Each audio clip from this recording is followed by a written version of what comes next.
40 kilograms of water, that's nearly 9 gallons blasting into space every single second.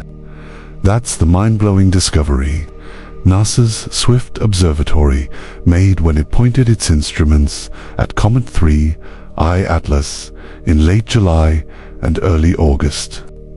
And here's the kicker: this wasn't happening when the comet was cozying up to the sun at its closest approach. Nope, this waterworks display was occurring at 2.9 astronomical units, almost 3 times farther from our star than Earth's orbit, where water should barely be turning into vapor at all. In less than 3 weeks, this cosmic wanderer will vanish behind our sun, completely hidden from every telescope on Earth right when things are getting really interesting. If you want to stay in the loop about what happens next, smash that like button and hit subscribe.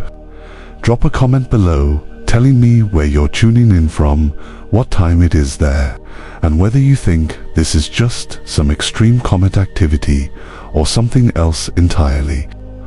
Welcome to Chapter 1, The Fire Hose Mystery. The Swift Observations, published September 30th in Astrophysical Journal Letters, aren't just unusual, they're completely rewriting the rulebook. Dennis Bodwitz and his team at Auburn University spent over 2 hours stacking ultraviolet exposures to catch the hydroxyl signature, that distinctive glow left behind when sunlight tears water molecules apart. What they uncovered was a mass loss rate that throws distance-based predictions right out the window. At that range, from the sun, comets typically show only 3 to 5% surface activity. But 3I Atlas, it's clocking in at least 8%, nearly double what we'd expect. But here's where things get really weird. The math simply doesn't work for pure surface sublimation. Even factoring in solar heating at 2.9 astronomical units, the energy input just isn't enough to explain 40 kilograms second coming off a nucleus estimated between 5 and 6 kilometers across. Unless something else is going on. Near-infrared observations from Gemini, South, and NASA's Infrared Telescope facility dropped some tantalizing hints about what might be happening.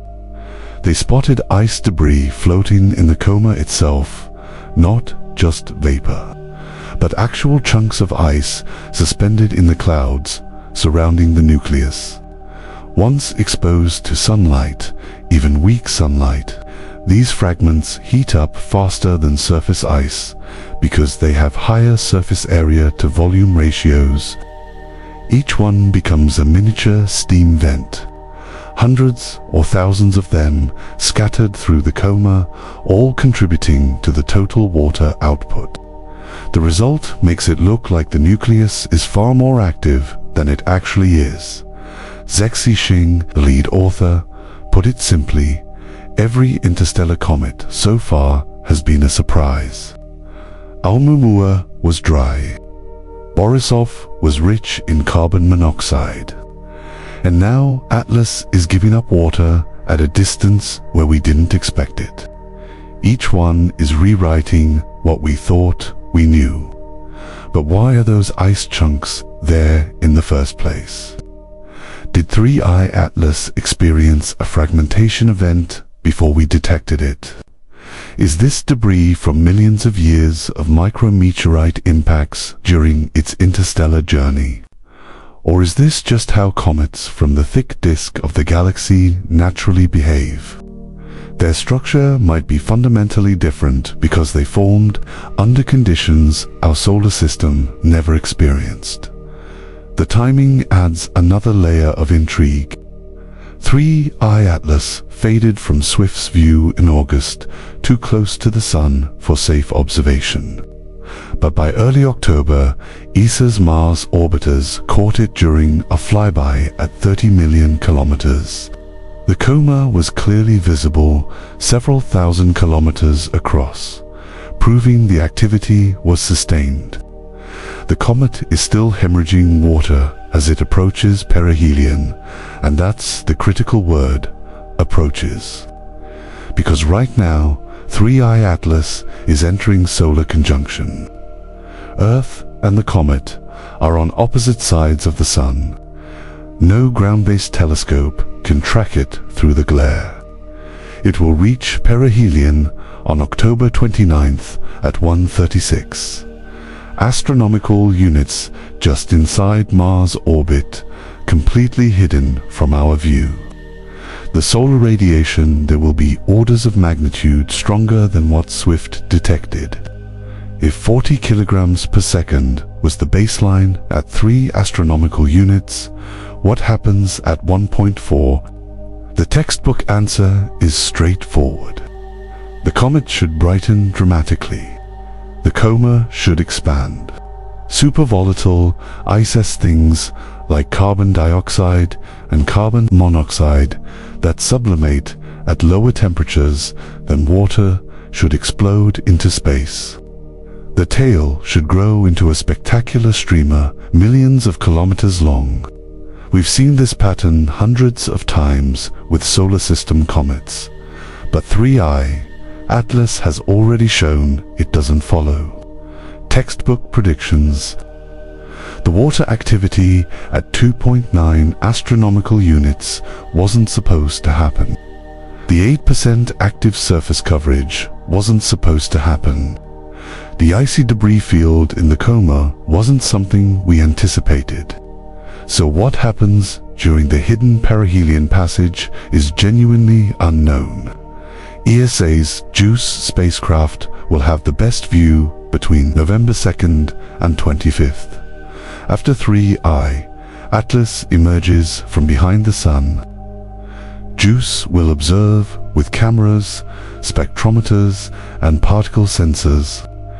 The vantage point is unique, far enough from the Sun that the comet will be visible, but close enough to capture post-perihelion activity in detail. The problem? Data transmission. JWST is using its high-gain antenna as a heat shield right now, relying on a slower backup antenna to send data back to Earth. We won't see those November observations until February 2026. 3 months of waiting. 3 months of not knowing if the comet survived perihelion intact. If it fragmented like Shoemaker-Levy 9 under Jupiter's tidal forces, or if something entirely unexpected occurred during those hidden days behind the Sun. There's another consideration, one that Dennis Bodwitz mentioned in passing but didn't emphasize. Water is the universal yardstick of comet science. It's the baseline for measuring activity and inferring composition. But 3I Atlas isn't a solar system comet. It's a messenger from another star's planetary system, one that formed potentially 10 billion years ago in the thick disk of our galaxy. The protoplanetary disk that gave birth to this object had different temperatures, different compositions, different chemical gradients than the one that formed Earth and Jupiter. The water we're detecting might be chemically identical to our own hydrogen and oxygen, in the same familiar configuration, but the context is alien. The ratios of isotopes, the trace elements mixed in, the structure of the ice crystals themselves, all of that carries information about a star system. We will never visit. Swift detected hydroxyl, the broken remnant of water molecules. But hydroxyl can also come from other parent molecules. Organic compounds, alcohols, complex chemistry happening in the coma as sunlight and cosmic rays break apart larger molecules into fragments. The 40 kilograms per second might be pure water. Or it might be a mix of water and other volatiles that produce similar spectral signatures.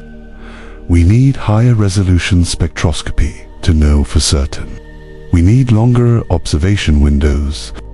We need the comet to survive perihelion and remain active as it heads back out toward interstellar space, because that's the other reality. 3I, Atlas isn't coming back. After it passes Jupiter in March 2026, it leaves forever. This is our only chance to study a comet from the galactic thick disker population of ancient star systems. We've never sampled before. Every observation matters. Every data point is irreplaceable. The fire hose of water is just the opening act. It tells us 3I, Atlas is volatile rich, that it's structurally unusual, that it's actively outgassing at distances where solar system comets remain dormant. But the main event happens in the next month, behind the sun, hidden from view, where the rules of cometary behavior will either be confirmed or shattered completely. And when JWST finally gets its observations in November, when the comet emerges into view with whatever perihelion did to it on full display, we'll know if this water loss was a preview or a warning. We'll see if 3I, Atlas, is just an exceptionally active comet, or something that requires us to rewrite the textbooks entirely. The answer is waiting, hidden 50 days away from revelation. The Loeb scale rating jumped from 4 to 6 in just 2 weeks. That's not a small bump. On a system where 0 means definitively natural and 10 means definitively technological. Moving from 4 to 6 represents a fundamental shift in probability assessment. And Avi Loeb doesn't make those changes lightly. Each point on his scale requires quantifiable anomalies, statistical outliers that resist conventional explanation by 3.1 Atlas had accumulated, enough of them to push the needle into territory that makes most astronomers deeply uncomfortable. Let me start with the trajectory probability that keeps getting cited and keeps getting dismissed. 0.005%. Those are the odds that a randomly entering interstellar object would pass as close as 3I Atlas does to Venus, Mars, and Jupiter. 5 in 100,000. Loeb and his team calculated this using orbital mechanics and timing windows, accounting for the fact that planets move and approach windows are narrow. The math is straightforward. An object on a retrograde hyperbolic orbit entering from the direction of Sagittarius has a tiny probability cone for each planetary encounter. The combined probability of hitting all 3 cones is vanishingly small. Critics argue that we're cherry-picking after the fact, that if you look at enough interstellar objects, eventually one will have an unlikely trajectory just by chance. That's true, but we've only detected 3 interstellar visitors ever, and one of them just happened to thread a needle that gives it access to the 3 most interesting rocky bodies in the inner solar system. The Bayesian prior for that the probability we should assign before even considering other evidences uncomfortable. Now add the perihelion timing. October 29th, solar conjunction, Earth and 3I, Atlas on opposite sides of the Sun. No ground-based observation possible during the most critical phase. If you wanted to perform a propulsive maneuver, a burn that changes velocity in orbit, perihelion is the optimal location. You're moving fastest relative to the Sun, so every kilogram of propellant yields maximum delta V. It's called the Oberth effect. Spacecraft use it constantly. And 3I Atlas reaches perihelion precisely when we cannot see it. Loeb calculated the delta V required for mini-probes released at perihelion to reach Earth orbit. The numbers work. A small probe, maybe 10 kilograms, using a chemical propulsion system with specific impulse around 300 seconds, could perform a reverse Oberth maneuver and insert itself into a stable orbit around Earth. Arrival window, late November to early December, right when 3I Atlas emerges from behind the Sun and we start looking for post-perihelion changes. Is this the plan? Is there a plan? Or are we seeing patterns in randomness because humans are pattern-seeking machines and Loeb has primed us to look for exactly these patterns? The size discrepancy remains unresolved. Early brightness measurements suggested a 20 kilometers nucleus if the albedo was typical for asteroids. That's absurdly large for an interstellar object. Almormo was a few hundred meters. Borisov was under a kilometer.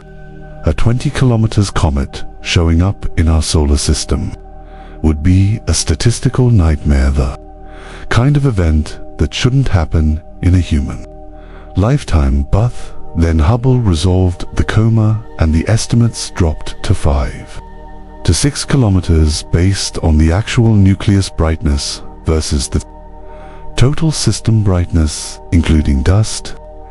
That's still big, still unusual, but within the realm of possibility for a natural object. Except the early brightness wasn't wrong. It was real. 3I Atlas genuinely appeared brighter than it should have for a 5 kilometers comet at that distance. Loeb suggests reflectivity.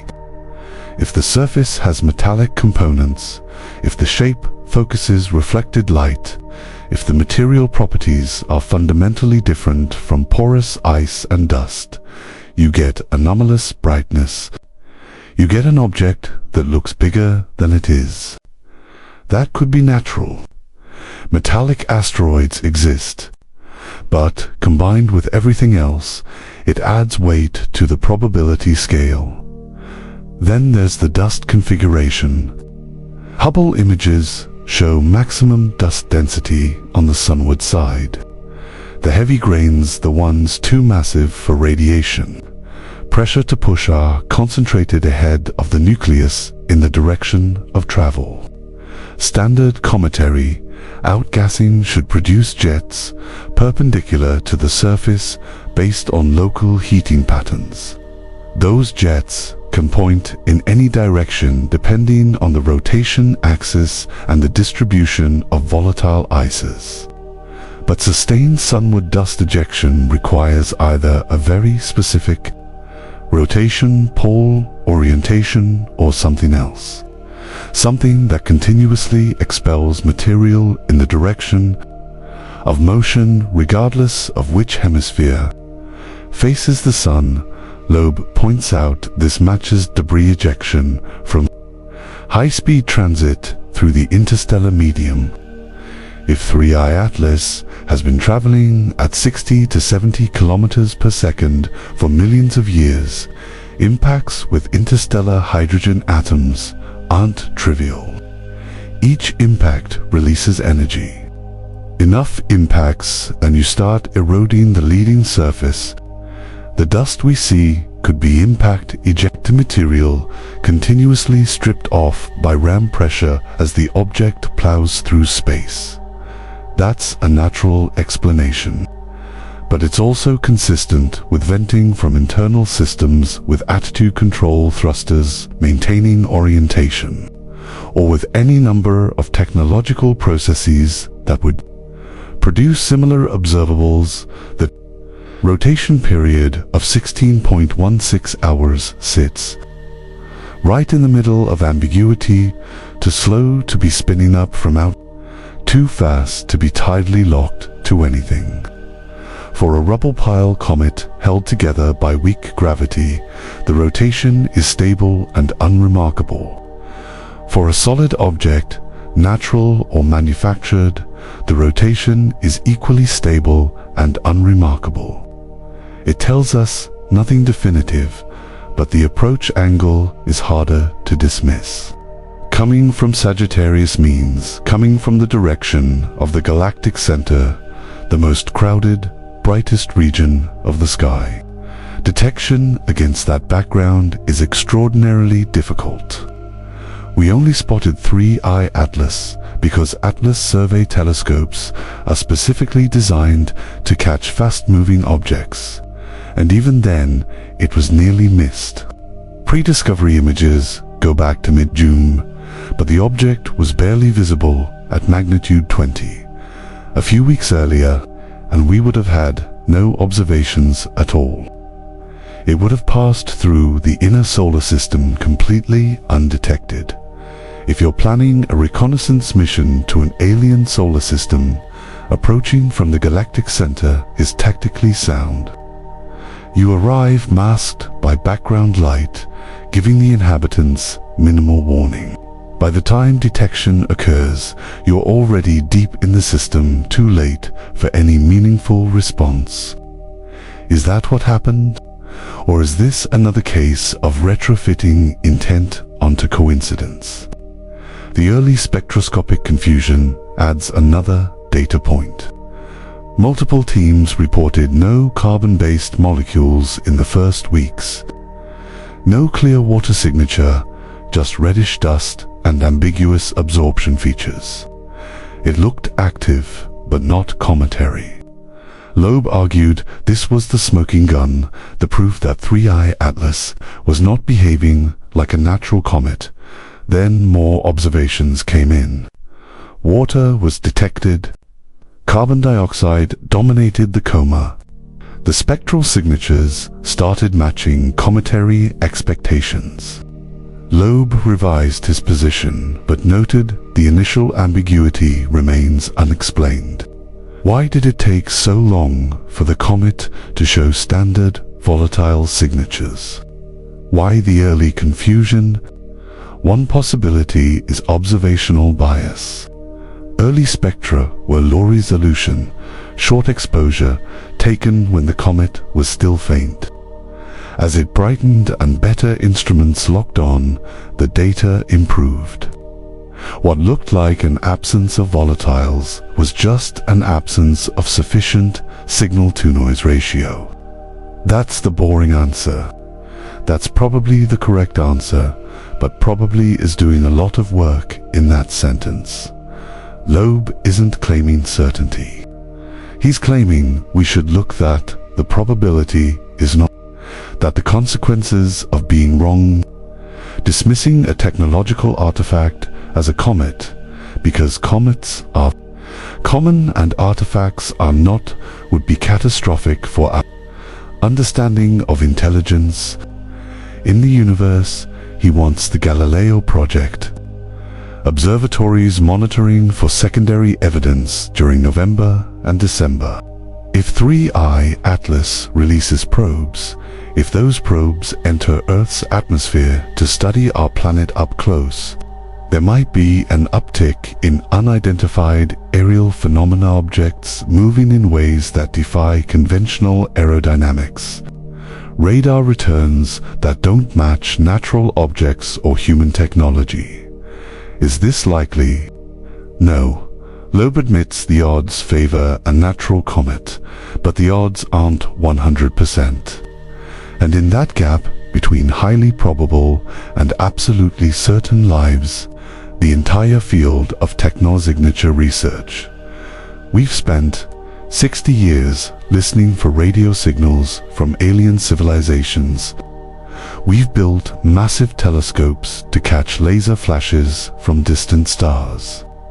We've analyzed millions of stellar spectra looking for atmospheric biosignatures on exoplanets, but we've never seriously considered that artifacts might come to us, that interstellar objects, The very things we've started detecting in the last 8 years might include probes alongside Rockstar 3I/Atlas is the test case, the object that forces us to develop methods for distinguishing natural from artificial at interstellar distances.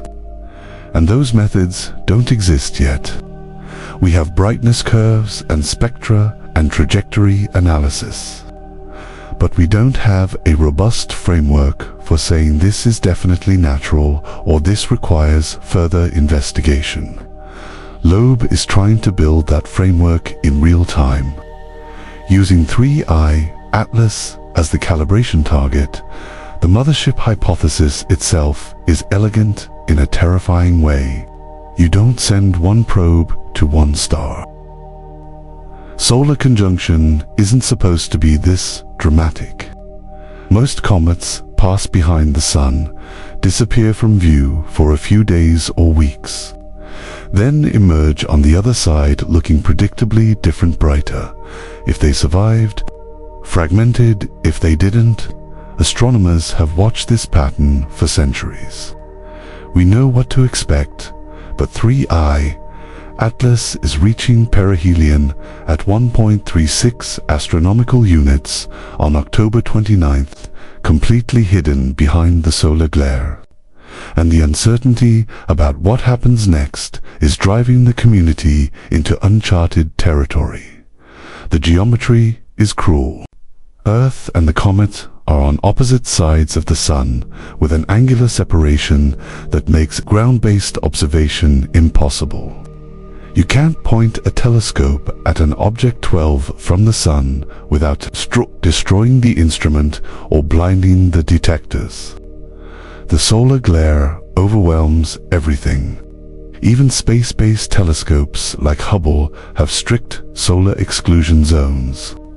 SOHO and other coronagraphs might catch a glimpse, but 3I Atlas is expected to be too faint, too far from the solar limb to register against the scattered light for approximately 6 weeks. From early October to mid-November, we're blind. But perihelion isn't just about visibility. It's about physics.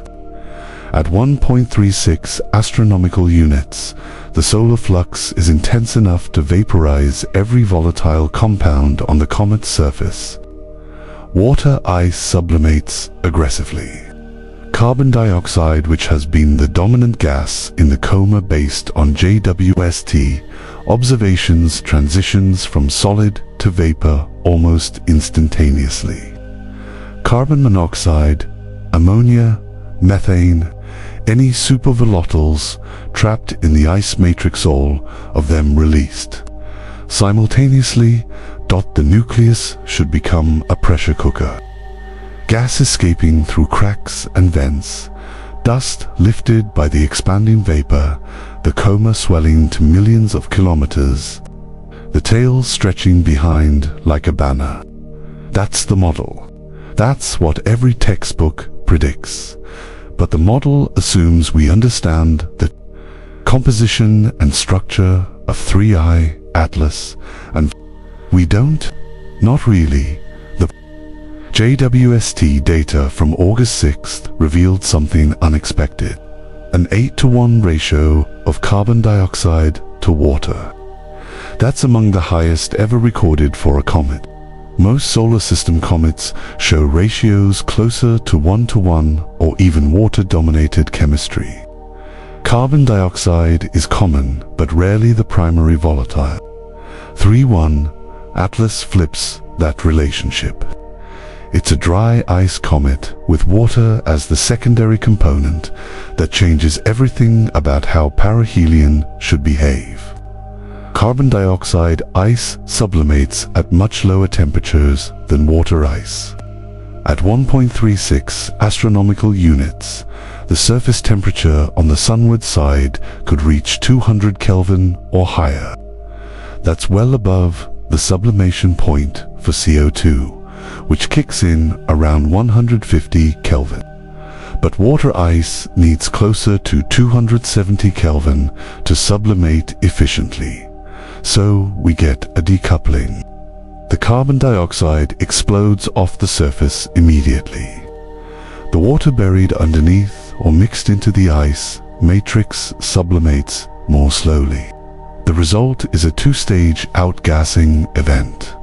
First, a massive burst of CO2 creating a bright, rapidly expanding coma, then a slower, sustained release of water vapor as the surface layers erode and expose deeper ice. But here's the complication. If the carbon dioxide dominates and erupts violently, it could blow away the surface dust layers that insulate the underlying water ice. Once that insulation is gone, solar radiation penetrates deeper. The water sublimation accelerates. The comet could transition from a CO2-dominated system to a water-dominated system in a matter of hours or days. And we won't see it happen. We'll only see the aftermath when JWST gets its observations in November. There's another scenario, one that nobody wants to discuss in formal papers but gets whispered about in conference calls. What if the comet fragments? Perihelion stress is real. The combination of thermal shock, internal pressure from outgassing, and tidal forces from the sun's gravity can tear weakly bound objects apart. We've seen it happen. Shoemaker Levy 9 shattered into more than 20 pieces before impacting Jupiter. Comet Biela split in the 1800s and never reformed. More recently, Comet Atlas C 2019Y for disintegrated in 2020. As it approached, the sun just fell apart into a cloud of debris. 3. I Atlas has a rotation period of 16.16 hours. That's slow enough that centrifugal forces are negligible. Gravity should hold it together easily. But the object has been traveling through interstellar space for billions of years. Cosmic ray bombardment. Temperature cycling between near absolute zero and whatever warmth it absorbed passing near other stars. Micrometeorite impacts. Internal voids from volatile loss over geological timescales. The structural integrity could be compromised in ways we can't detect from spectroscopy or photometry if it fragments. The light curve will tell us. A sudden brightening as more surface area gets exposed. Then a rapid fade as the fragments disperse and the total cross-section decreases. By the time JWST observes in November, we would see multiple condensations, separate nuclei, each with their own coma strung out along the orbital path. That would be spectacular from a scientific perspective. Multiple samples from the interior of an interstellar comet, different layers exposed, compositional gradients laid bare. But it would also mean we missed the fragmentation event itself, the moment of breakup, the forces involved, the way the materials separated. All of that happened behind the sun, where we couldn't document it. Then there's Loeb's scenario, the one that treats perihelion as an opportunity rather than a hazard. If 3I Atlas is technological, if it has any capability for propulsion or active maneuvering, perihelion is when you use it. The Oberth effect amplifies every kilogram of thrust. A small burn at perihelion produces velocity changes that would require orders of magnitude more fuel at aphelion. If the goal is to release probes that capture interplanetary orbits, you release them here. The math is unambiguous. October 29th is the optimal window. Loeb calculated the exact parameters. A 10 kilograms probe with a chemical rocket providing 500 meters per second delta. V could insert into a highly elliptical Earth orbit, with periapsis around 400 kilometers and apopsis beyond the Moon. From that orbit, the probe could study Earth's atmosphere, oceans, electromagnetic emissions visible from space. It could transmit data back to 3I Atlas before the mothership exits the solar system. Or it could remain dormant, waiting, observing. Recording for later retrieval, the arrival window is late November between the 21st and December 5th, depending on the exact release point and trajectory.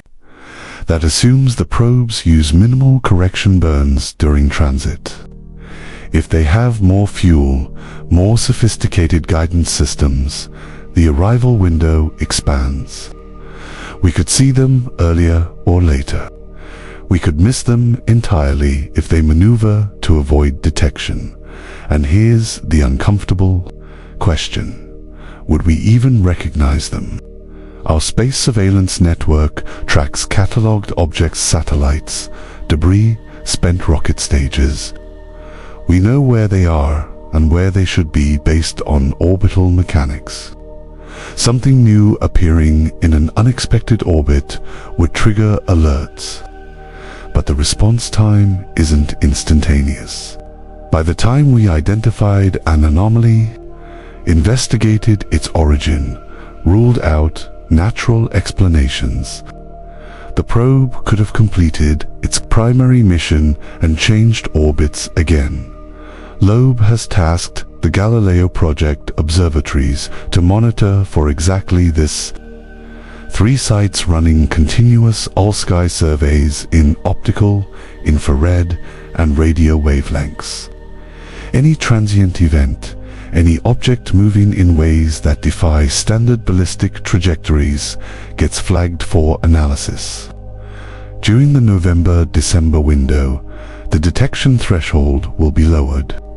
False positives will increase, but so will sensitivity. If something arrives, they'll see it. NASA and ESA haven't officially commented on this aspect. Their focus remains on the natural comet hypothesis, but behind closed doors, people are paying attention. The space agencies have protocols for unidentified objects, not UFO protocols. Not alien contact scenarios, but engineering protocols for unexpected debris.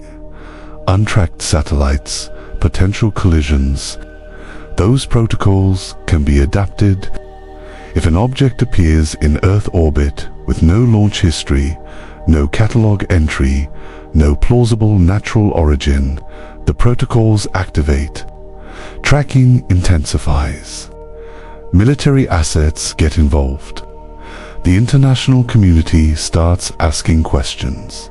October 29th is 6 days away as this recording goes live. 3I Atlas is already invisible, swallowed by the solar glare. The last ground-based observations were in late September. Mars orbiters caught it during the October 3rd flyby. But those images showed a comet behaving normally, a visible coma. Dust production consistent with solar heating, nothing anomalous. Nothing that screamed technology or fragmentation or crisis. But perihelion is different. Perihelion is where the thermal stress peaks, where internal pressures exceed structural limits, where decisions get made. If decisions are possible in 6 days, 3I Atlas will be closer to the Sun than it has been in its entire multi-billion-year existence. The surface temperature will spike. The outgassing rate will explode, and we won't see any of it. The only real-time data will come from heliospheric observatories. Parker's solar probe is nowhere near the right position, but Stereo and SOHO might catch something: scattered light observations, brightness fluctuations. If 3I Atlas produces a major outburst, if the coma expands rapidly enough, the solar monitoring satellites could detect the change in scattered solar radiation. It would be indirect, low resolution, but it would be something a data point during the blind period. James Webb Space Telescope observed 3I Atlas on August 6th at 3.32 astronomical units from the Sun. The unaspect instrument, designed to capture infrared signatures invisible to optical telescopes, recorded spectral images spanning 0.6 to 5.3 microns. What came back wasn't just unusual, it was a chemical profile that exists nowhere else in our observed comet catalog. 7.6:1. That's the carbon dioxide to water mixing ratio. For context, the next highest recorded ratio, excluding the extreme outlier C, 2016 R2, sits below 3:1. 3I Atlas isn't just rich in carbon dioxide, it's dominated by it to a degree that challenges our models of comet formation. Martin Cordner from NASA Goddard led the analysis team. The paper uploaded to Arxiv in late August lays out the observations in detail.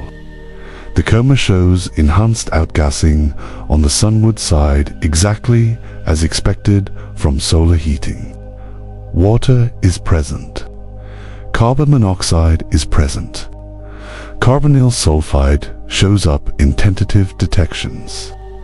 Water ice appears in the spectral signatures. Dust scattering is visible in the near and mid.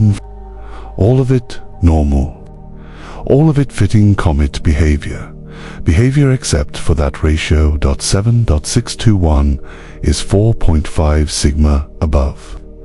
The trend line for long period and Jupiter family comets at similar heliocentric distances. In statistical terms, sigma measures standard deviation. 1 sigma is normal variation. 2 sigma is notable. 3 sigma is rare. 4.5 sigma something went very wrong, or something is fundamentally different. When you get deviations that large, you start questioning whether your comparison sample is even relevant. Maybe 3I Atlas isn't an outlier. Maybe it's a completely different population, and we're comparing apples to something that isn't even fruit. The carbon isotope ratios offer another clue. Webb detected both carbon-12 and carbon-13 in the coma emissions. The ratio between them sits within the range found on Earth and in the solar system. That suggests the carbon formed in a similar stellar environment, not a population 3 star from the early universe where metallicity was near zero. Not a carbon star enriched with unusual nuclear synthesis products. Just normal carbon from a normal star, but the abundance of carbon dioxide relative to water tells a different story about where and how the ice formed. There are 2 primary explanations, and both have problems. The first involves radiation processing. If 3I Atlas formed in a protoplanetary disk exposed to intense ultraviolet radiation from a hot young star, or if it spent billions of years in the interstellar medium being bombarded by cosmic rays, the water ice could have been preferentially destroyed. Water molecules are easier to break apart than carbon dioxide molecules. High-energy photons and particles hit the ice, cleave the hydrogen-oxygen bonds, and the freed hydrogen escapes into space because it's so light. The oxygen can recombine with carbon to form more carbon dioxide over geological timescales. An initially water-rich comet could become carbon dioxide-rich through sheer attrition. The problem with this explanation is quantitative. To shift a comet from roughly equal parts water and carbon dioxide to an 8:1 ratio favoring CO2 requires extreme radiation exposure over extreme timescales. We're talking billions of years in the interstellar medium with essentially no shielding. That's plausible for 3I Atlas, given its potential age. But it also requires that the water ice remained exposed on the surface the entire time. If the comet has any protective dust layer, any internal structure that shields deeper ice from radiation, the processing efficiency drops dramatically. You get a gradient: surface ice heavily processed, interior ice pristine. When the comet becomes active and starts shedding layers, the ratio should change as deeper material gets exposed. We haven't seen that change yet. The ratio remained consistent between the August JWST observations and the earlier SPHRX data. The second explanation involves formation location. Carbon dioxide has a lower condensation temperature than water. In a protoplanetary disk, there's a boundary called the CO2 ice line. Inside that line, carbon dioxide remains gaseous. Outside that line, it condenses into solid ice. The water ice line sits closer to the star. If 3I Atlas formed beyond the CO2 ice line in a disk where carbon was unusually abundant, it could naturally incorporate more carbon dioxide than water during accretion. The ratio gets frozen into the comet's composition from day one. This explanation requires specific conditions: a protoplanetary disk with high carbon-to-oxygen ratio, or a disk where the temperature gradient placed the forming comet in a zone rich in CO2 ice but depleted in water ice. Both scenarios are possible. Stellar metallicity varies. Disk structure varies. But finding conditions that produce an 8:1 ratio isn't trivial. You need fine-tuning.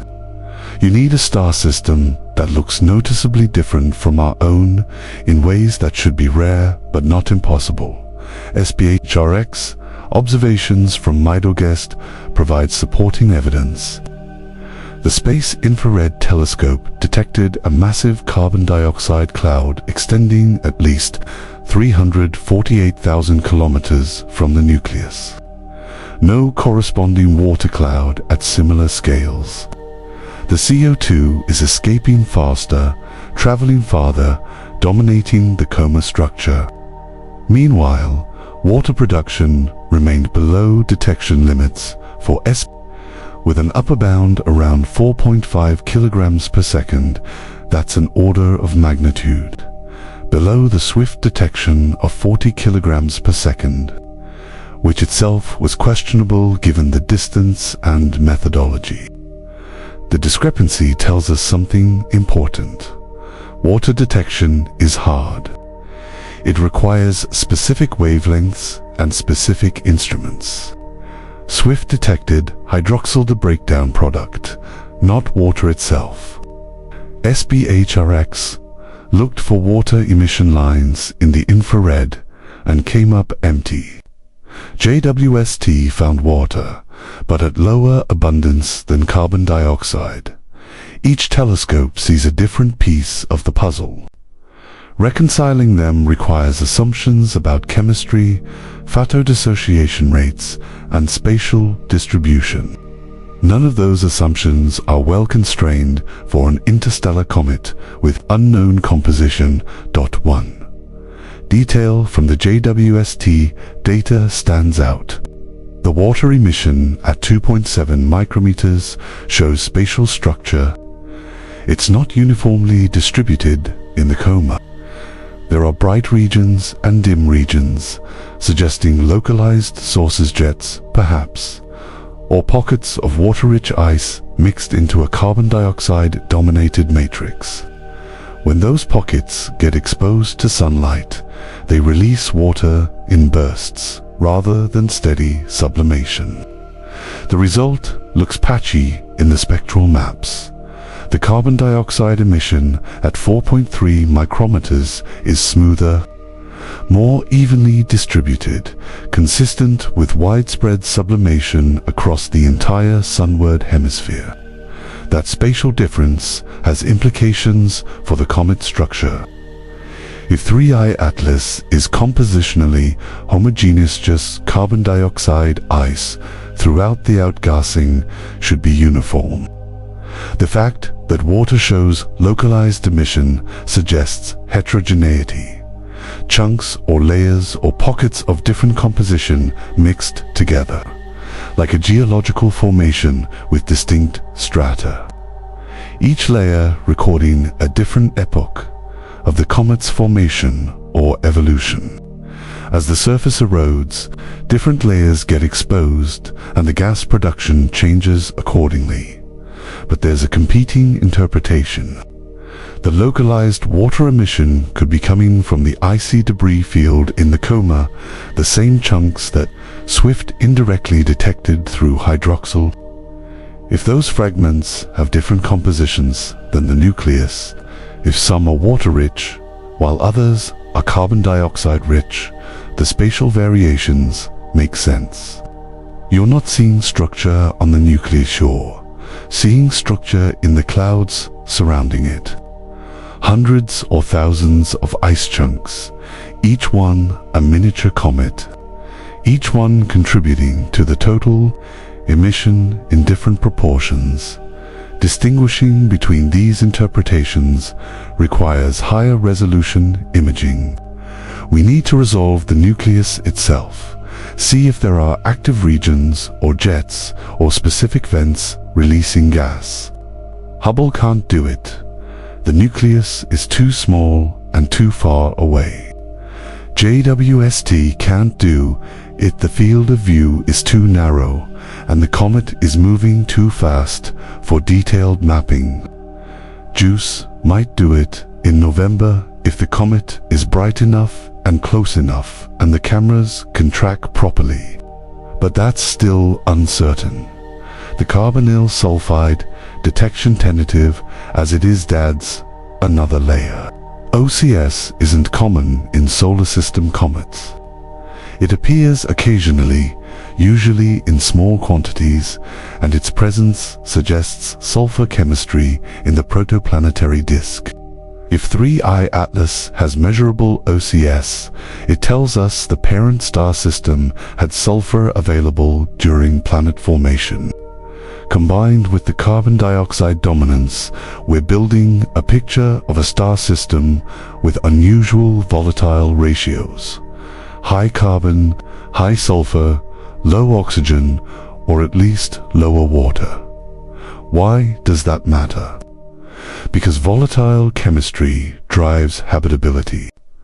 A star system rich in carbon dioxide and sulfur but poor in water isn't a great place for life as we understand it.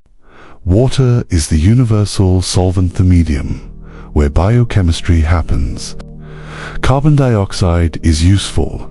Plants use it for photosynthesis, but it doesn't replace water. If 3I Atlas formed in a system where water was scarce, any planets in that system would face severe challenges for developing or sustaining biology. There would be dry worlds, carbon-rich but water-poor, the kind of planets we've started finding around M dwarfs. Those small red stars that dominate the galaxy numerically. October 3rd, 2025. 3I Atlas swept past Mars at a separation of 29 million kilometers. For context, that's roughly 77 times the distance between Earth and our moon. In cosmic terms, that's close enough that ESA's Mars orbiters, machines designed to photograph rust-colored rocks a few hundred kilometers below, could pivot their instruments skyward and catch the interstellar visitor as it blazed through. Martian space at 67 kilometers, the ExoMars Trace Gas Orbiter got the best shots. Cassius, the color and stereo surface imaging system, captured a series of exposures between October 1st and 7th. The images aren't spectacular by Hubble standards. 3I Atlas appears as a fuzzy white dot, slightly elongated, moving against a background of stars. The stars streak because Cassius tracked the comet, compensating for its motion relative to the spacecraft. Each exposure was 3 minutes long. Stack them together and you get a crude animation, the dot descending through the frame. The coma clearly visible as a diffuse halo several thousand kilometers across. No tailor, at least no tail bright enough to register above the noise threshold. Nick Thomas, principal investigator for Cassius, admitted the observation was challenging. The comet is around 10,000 to 100,000 times fainter than our usual target, he explained. That target being Mars, a planet reflecting sunlight at close range. Pointing the same camera at a dim comet 30 million kilometers away is like using a microscope to look at the horizon. The instrument was never designed for this. The exposure times are wrong. The sensitivity is marginal. But they got it a handful of pixels, a blob of light. Confirmation that 3I Atlas was exactly where orbital mechanics said it should be, doing exactly what a comet does when it approaches the Sun. Mars Express, the older of the two ESA orbiters, attempted observations, but the comet proved to faint. The high-resolution stereo camera came up empty. The Omega and Spicum spectrometers searched for spectral signatures, but the signal-to-noise ratio was too low for definitive detection. They might have caught something, a faint emission line, a subtle absorption feature, but the data is ambiguous. Preliminary at best, the real value from Mars Express will come from the contextual geometry. Knowing exactly where the spacecraft was, exactly when it looked, and exactly what field of view it covered gives us constraints. If 3I Atlas had released smaller objects during the flyby, if fragments had separated from the nucleus, Mars Express should have seen them. The fact that it saw nothing except the primary object tells us fragmentation hadn't occurred yet. The comet was still intact. NASA's Mars orbiters were also watching. Mars Reconnaissance Orbiter with its high-RIC camera has the resolution to potentially image the nucleus directly if the geometry aligned. The closest approach distance of 29 million kilometers translates to a spatial resolution of roughly 30 kilometers per pixel for high. Given a nucleus estimated at 5 to 6 kilometers, that's marginal. The nucleus would appear as a brightness spike, a single overexposed pixel surrounded by the dimmer coma. But it should be detectable if the exposure settings were correct and the pointing was accurate. As of this recording, number high-rise images have been publicly released. That's not unusual. Processing Mars orbiter data takes time. The images queue up, get downlinked when bandwidth allows, pass through calibration pipelines, and eventually end up in the public archives. Weeks or months of latency is normal, but the lack of immediate release has fed speculation. Some corners of the internet insist NASA is withholding data that high-RIC saw something unexpected, and the images are being analyzed privately before any public statement. That's nonsense. NASA doesn't work that way. The Mars missions are public programs with data release policies. Everything goes public eventually. The delay is operational, not conspiratorial. But the speculation highlights something important. People are paying attention. 3.1 Atlas has captured public imagination in ways that Oumuamua and 2I Borisov never did. Maybe it's the timing. Maybe it's Loeb's provocative theories creating a narrative framework that sci-fi fans can latch onto. Maybe it's just that social media is more mature now, better at amplifying niche topics into mainstream awareness. Whatever the reason, the October 3rd flyby wasn't just an astronomical event, it was a cultural moment. People who have never looked through a telescope suddenly care about orbital mechanics and spectral analysis and the difference between a comet and a technological artifact, Perseverance. The NASA rover sitting in Jezero crater also attempted observations. The Mars-CAMZ cameras can image objects in the Martian sky stars, Phobos, Deimos, the Sun during eclipses.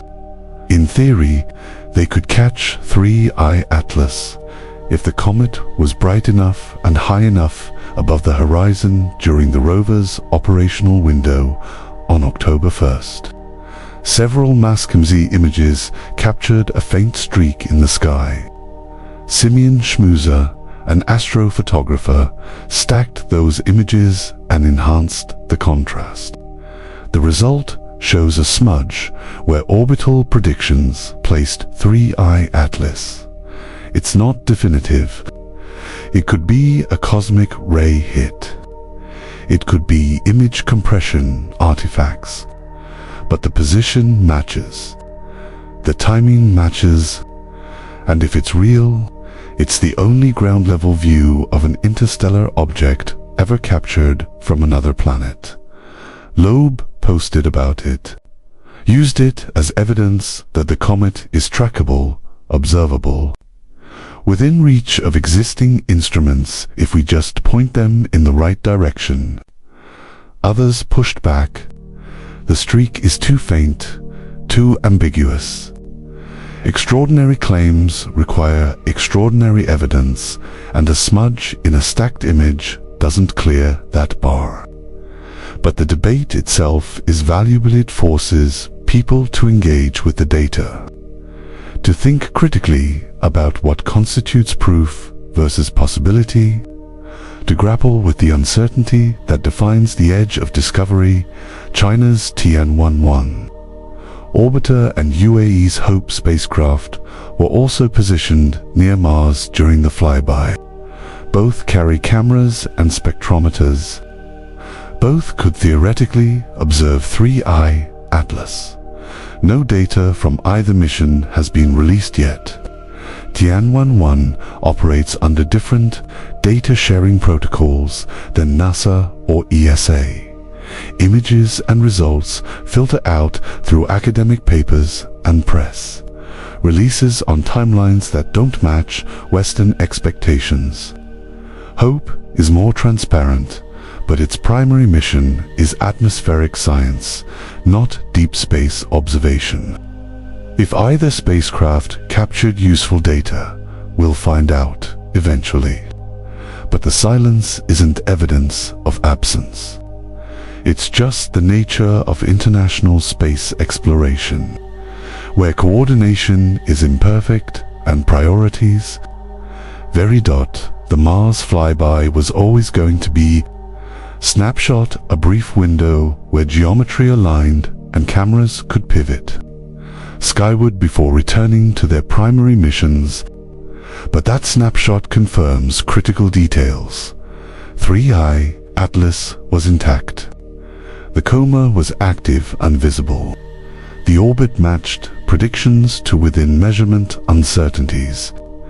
No fragments, no secondary objects, no evidence of anything beyond a single comet on a hyperbolic trajectory doing what comets do, except for one detail that nobody is talking about publicly, but everyone is thinking about privately. The coma was larger than expected. Based on the solar flux at that distance and the estimated nucleus size, the coma should have been around 2,000 to 3,000 kilometers in diameter. CASIS images suggest 4,000 to 5,000 kilometers. That's not a huge discrepancy. Coma size estimates are notoriously uncertain. They depend on exposure time, detector sensitivity, how you define the boundary between coma and background. But it is larger than the models predict, larger than it should be if the outgassing rate scales linearly with solar heating. Why larger? One explanation is that the nucleus is more active than assumed. That 8% surface coverage might be conservative. Maybe 10 or 12% is releasing volatiles, driving a bigger coma than predicted. Another explanation is that the icy debris field is contributing those chunks floating in the coma, each one sublimating independently. Expand the effective size of the outgassing region beyond the nucleus itself. A third explanation, one nobody wants to voice but keeps surfacing in private conversations, is that 3I Atlas did something at Mars. Released material, vented gas, performed a maneuver that increased coma production temporarily. There's no evidence for the third explanation. None. But absence of evidence isn't evidence of absence. And the Mars flyby was the last clear observation before perihelion. If something was going to happen, if probes were going to deploy, or fragments separate, or the comet transform from dormant to active, the flyby window was the logical moment, close enough to planets to be interesting, far enough from the sun that maneuvers remain efficient, hidden from direct Earth observation but observable by spacecraft positioned at Mars. The fact that the Mars orbiters saw a normal comet with a slightly oversized coma is simultaneously reassuring and frustrating. Reassuring because it matches expectations. Frustrating because a slightly oversized coma is ambiguous enough to support multiple interpretations without confirming any of them. There's one more data point from Mars that hasn't been fully analyzed yet. The Nomad spectrometer on Trace Gas Orbiter didn't just image 3I Atlas, it took spectra. Low resolution, heavily contaminated by scattered sunlight and instrument noise, but spectra nonetheless. Those observations are still being processed. The team is working through calibration issues, trying to extract a signal from data that was never supposed to capture a target this faint and this fast. Comet fragmentation isn't rare. It isn't even particularly unusual. Dozens of comets have disintegrated during recorded history, some spectacularly, some quietly, but all following a pattern that astronomers understand reasonably well. Thermal stress cracks the nucleus. Outgassing creates internal pressure. Rotation and tidal forces pull weakly bound material apart. The comet that was becomes the comet cloud that was, and we document it, analyze it, add it to the catalog of objects that couldn't survive. perihelion.3I Atlas has no obligation to survive. That needs to be stated clearly. This is an object held together by gravity so weak you could escape it at a brisk jog. An object that has been thermally cycled between near absolute zero and whatever warmth it encountered during billions of years wandering the galaxy. An object porous and fractured and riddled with voids where volatiles once lived before mating. Away during previous stellar encounters we know nothing about. Structural integrity is questionable. Cohesion is marginal. The binding force keeping the nucleus intact is measured in newtons, not megatons. So the question isn't whether 3I Atlas could break apart. The question is whether it will. And the answer hinges on factors we can't measure from Earth. Start with historical precedents. Shoemaker-Levy 9 is the famous case discovered in 1993, already fragmented into more than 20 distinct pieces strung out along its orbit, like pearls on a string.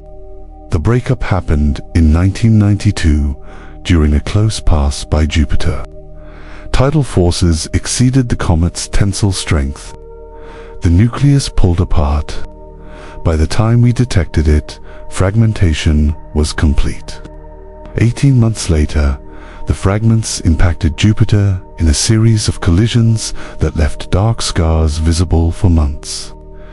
The largest fragment released energy equivalent to 6 million megatons of TNT not from chemical explosives.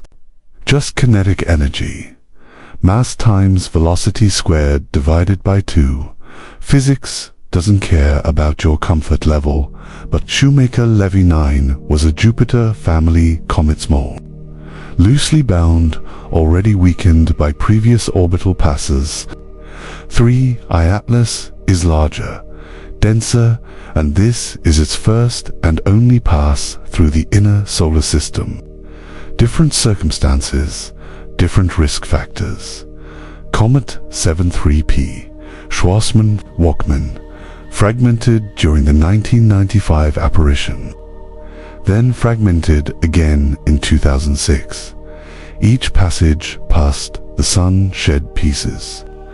By 2011, observations counted more than 60 distinct fragments, most of them tiny. All of them following similar orbits, offset slightly by the velocity imparted during separation.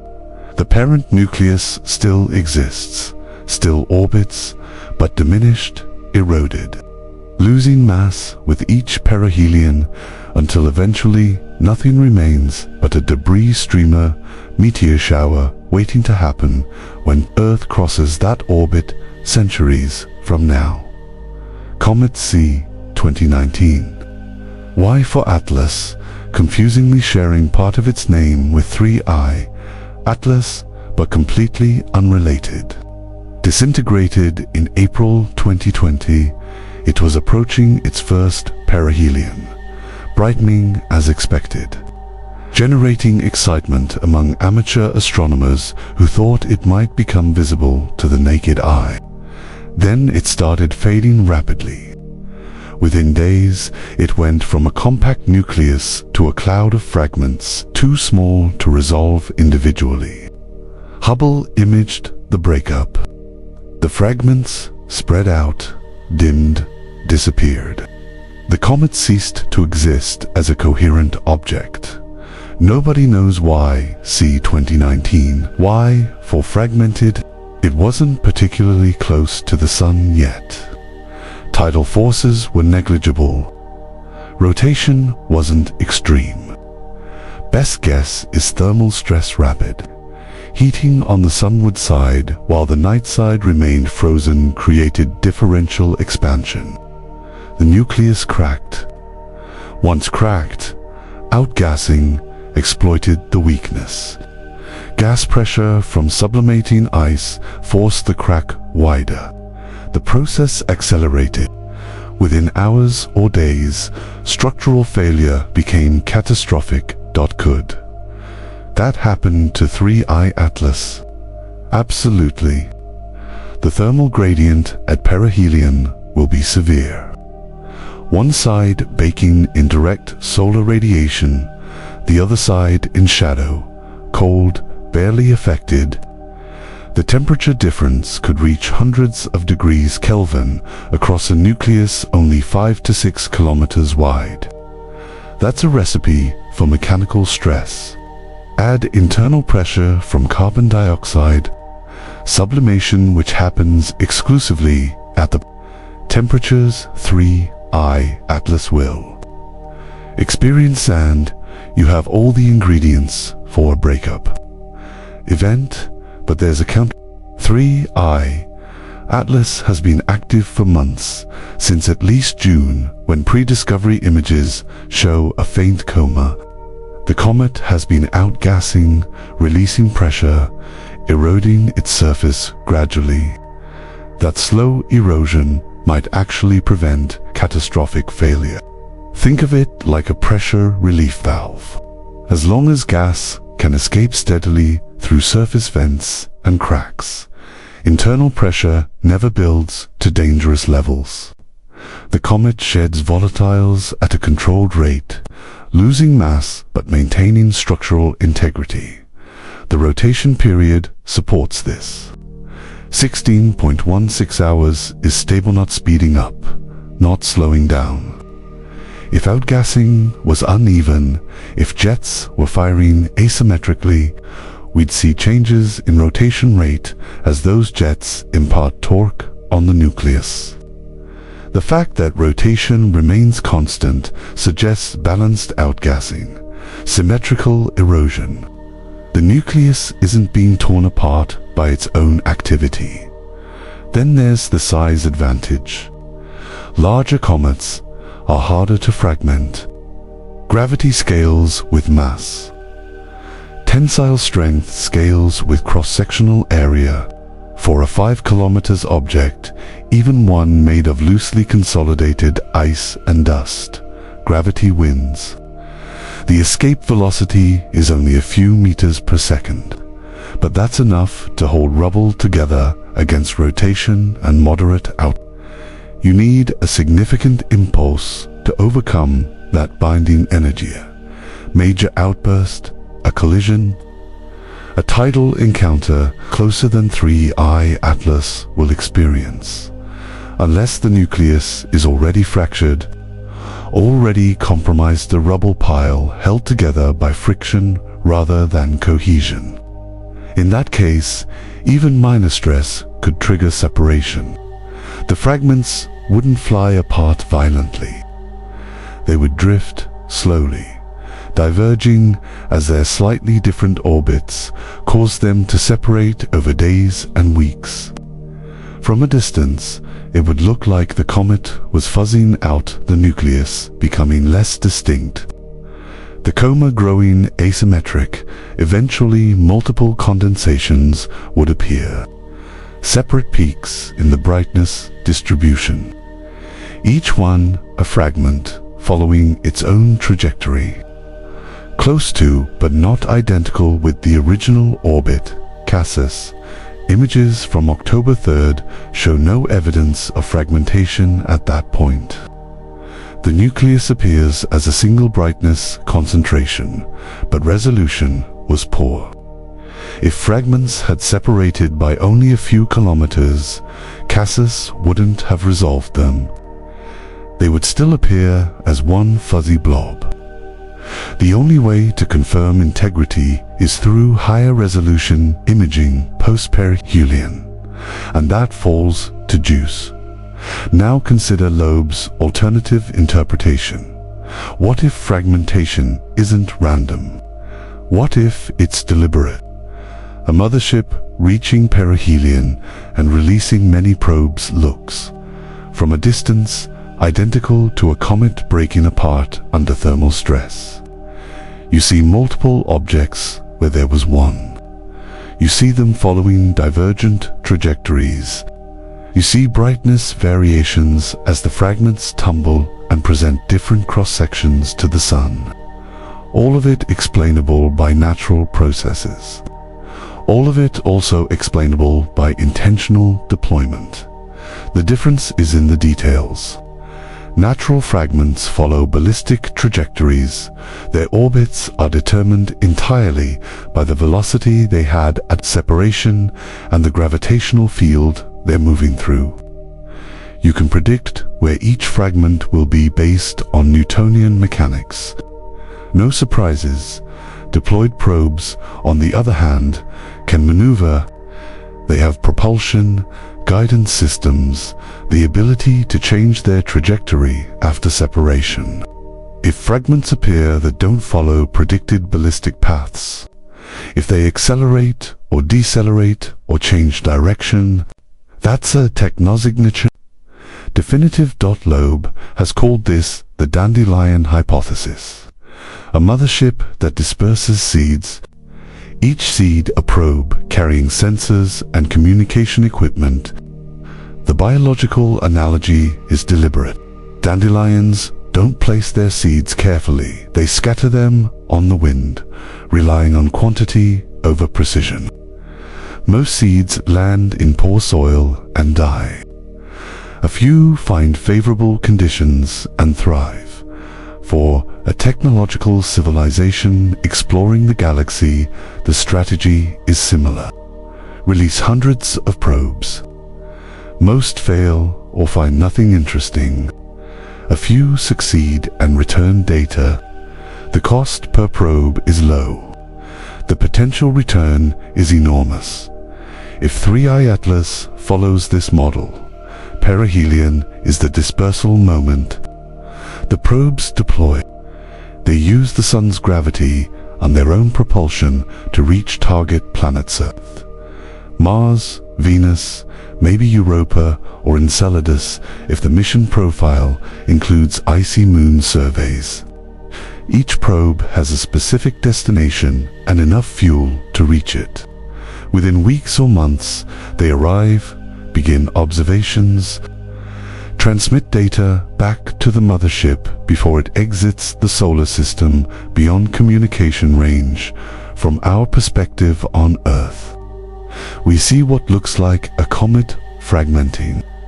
We analyze the pieces, calculate their orbits, publish papers about thermal stress and structural failure, and we miss the actual story playing out in real time, because we assumed natural processes when something else was happening. That's the nightmare scenario for Loeb. Not that 3I Atlas is technological, but that it is technological and we misinterpret the evidence because we're not looking for the right signatures. We have spent centuries studying comets. We know what comet fragmentation looks like. That knowledge biases interpretation. When we see fragments, we assume natural causes. Overcoming that bias requires deliberate effort, active searching for anomalies, tracking fragments more carefully than we would for a typical comet breakup. Zahia Perez-Couto and her team at the University of Acorica traced the trajectory. Backward 10 million years of orbital integration using Gaia data on stellar positions and velocities. They were hunting for close encounters, stars that might have perturbed 3I Atlas during its long drift through the galaxy, stars that could point back to its origin system. What they found instead was something more unsettling. Nothing perturbed it. 93 potential stellar encounters identified, 62 classified as high confidence, and not one of them changed the comet's trajectory in any meaningful way. Think about what that means. 10 million years of travel through the galactic disk, through regions crowded with stars, dust clouds, molecular complexes, through spiral arms where stellar density peaks and gravitational interactions become unavoidable. And 3I Atlas just plowed through all of it, essentially unaffected, like a bullet at 60 kilometers per second relative to the local standard of rest. Too fast for gravity wells to capture it. Too massive for radiation pressure to deflect it. Just momentum carrying it forward on a path that has remained essentially unchanged for timescales longer than human civilization has existed. The velocity is the key. 3I, Atlas is moving at 58 kilometers per second in the galactic frame. For comparison, the Sun orbits the galactic center at around 220 kilometers per second. Most stars in the solar neighborhood move at similar speeds, give or take 20 or 30 kilometers per second. 3i, Atlas isn't just moving, it's moving differently. Its velocity vector doesn't match the local flow. It isn't participating in the orderly rotation of the galactic disk. It's cutting across that rotation at a steep angle, which tells us it originated somewhere else, somewhere with different kinematics, different orbital properties. The thick disk is the obvious candidate, that population of ancient stars sandwiched around the thin disk where the Sun resides. Thick disk stars formed early in the galaxy's history when the Milky Way was smaller, more chaotic, less organized into the neat spiral structure we see today. They orbit with higher velocities perpendicular to the galactic plane. They dive up and down through the disk rather than staying confined to it. Their metallicity is lower on average because they formed from gas that hadn't yet been enriched by multiple generations of supernovae. Matthew Hopkins and the Oxford team ran simulations, population modeling based on galactic structure and dynamics. Their conclusion, published in preprint form shortly after the comet's discovery, gave a 2/3 probability that 3i Atlas originated from the thick disk. Not certainty, not proof, just a statistical likelihood based on trajectory analysis and velocity matching. But 2/3 is high confidence in astrophysics, high enough to build hypotheses around, high enough to start making predictions. If 3i Atlas is from the thick disk, it's old. The thick disk stopped forming stars around 10 billion years ago. Any comet ejected from a thick disk planetary system has been wandering for most of the universe's current age. Our solar system is 4.6 billion years old. 3i Atlas could be more than twice that. It could have formed when the universe was less than 4 billion years old, during an epoch when star formation rates were peaking across all galaxies, when the cosmic landscape looked fundamentally different than it does now. 10 billion years of exposure to the interstellar medium, 10 billion years of cosmic ray bombardment, galactic cosmic rays, energetic particles accelerated by supernova shocks and active galactic nuclear slamming into the comet surface at relativistic speeds. Each impact deposits energy, breaks chemical bonds, sputters away atoms over geological timescales. The damage accumulates. Surface layers erode. Chemistry changes. Crystalline structure becomes amorphous. What started as pristine ice from a protoplanetary disk becomes radiation-processed material that barely resembles its original composition, except for what's buried deep inside. Cosmic rays penetrate only so far. The stopping distance in ice for a typical galactic cosmic ray proton is measured in meters, maybe tens of meters for the highest energy particles. But a 5 kilometers nucleus has plenty of shielding depth. The interior, protected by overlying layers, remains pristine, unaltered, a time capsule, preserving the chemistry of a star system that formed when the Milky Way was young. That's what makes 3i Atlas scientifically priceless. It isn't just old, it's a direct sample from the early galaxy.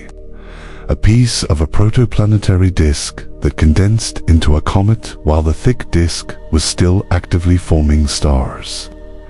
Everything we know about that epoch comes from indirect observations. Light from distant galaxies showing us what the universe looked like billions of years ago. Stellar archaeology in the Milky Way, where we analyze the chemistry of old stars to infer what the interstellar medium was like when they formed. Computer simulations of galaxy evolution that reproduce observed properties but carry enormous uncertainties.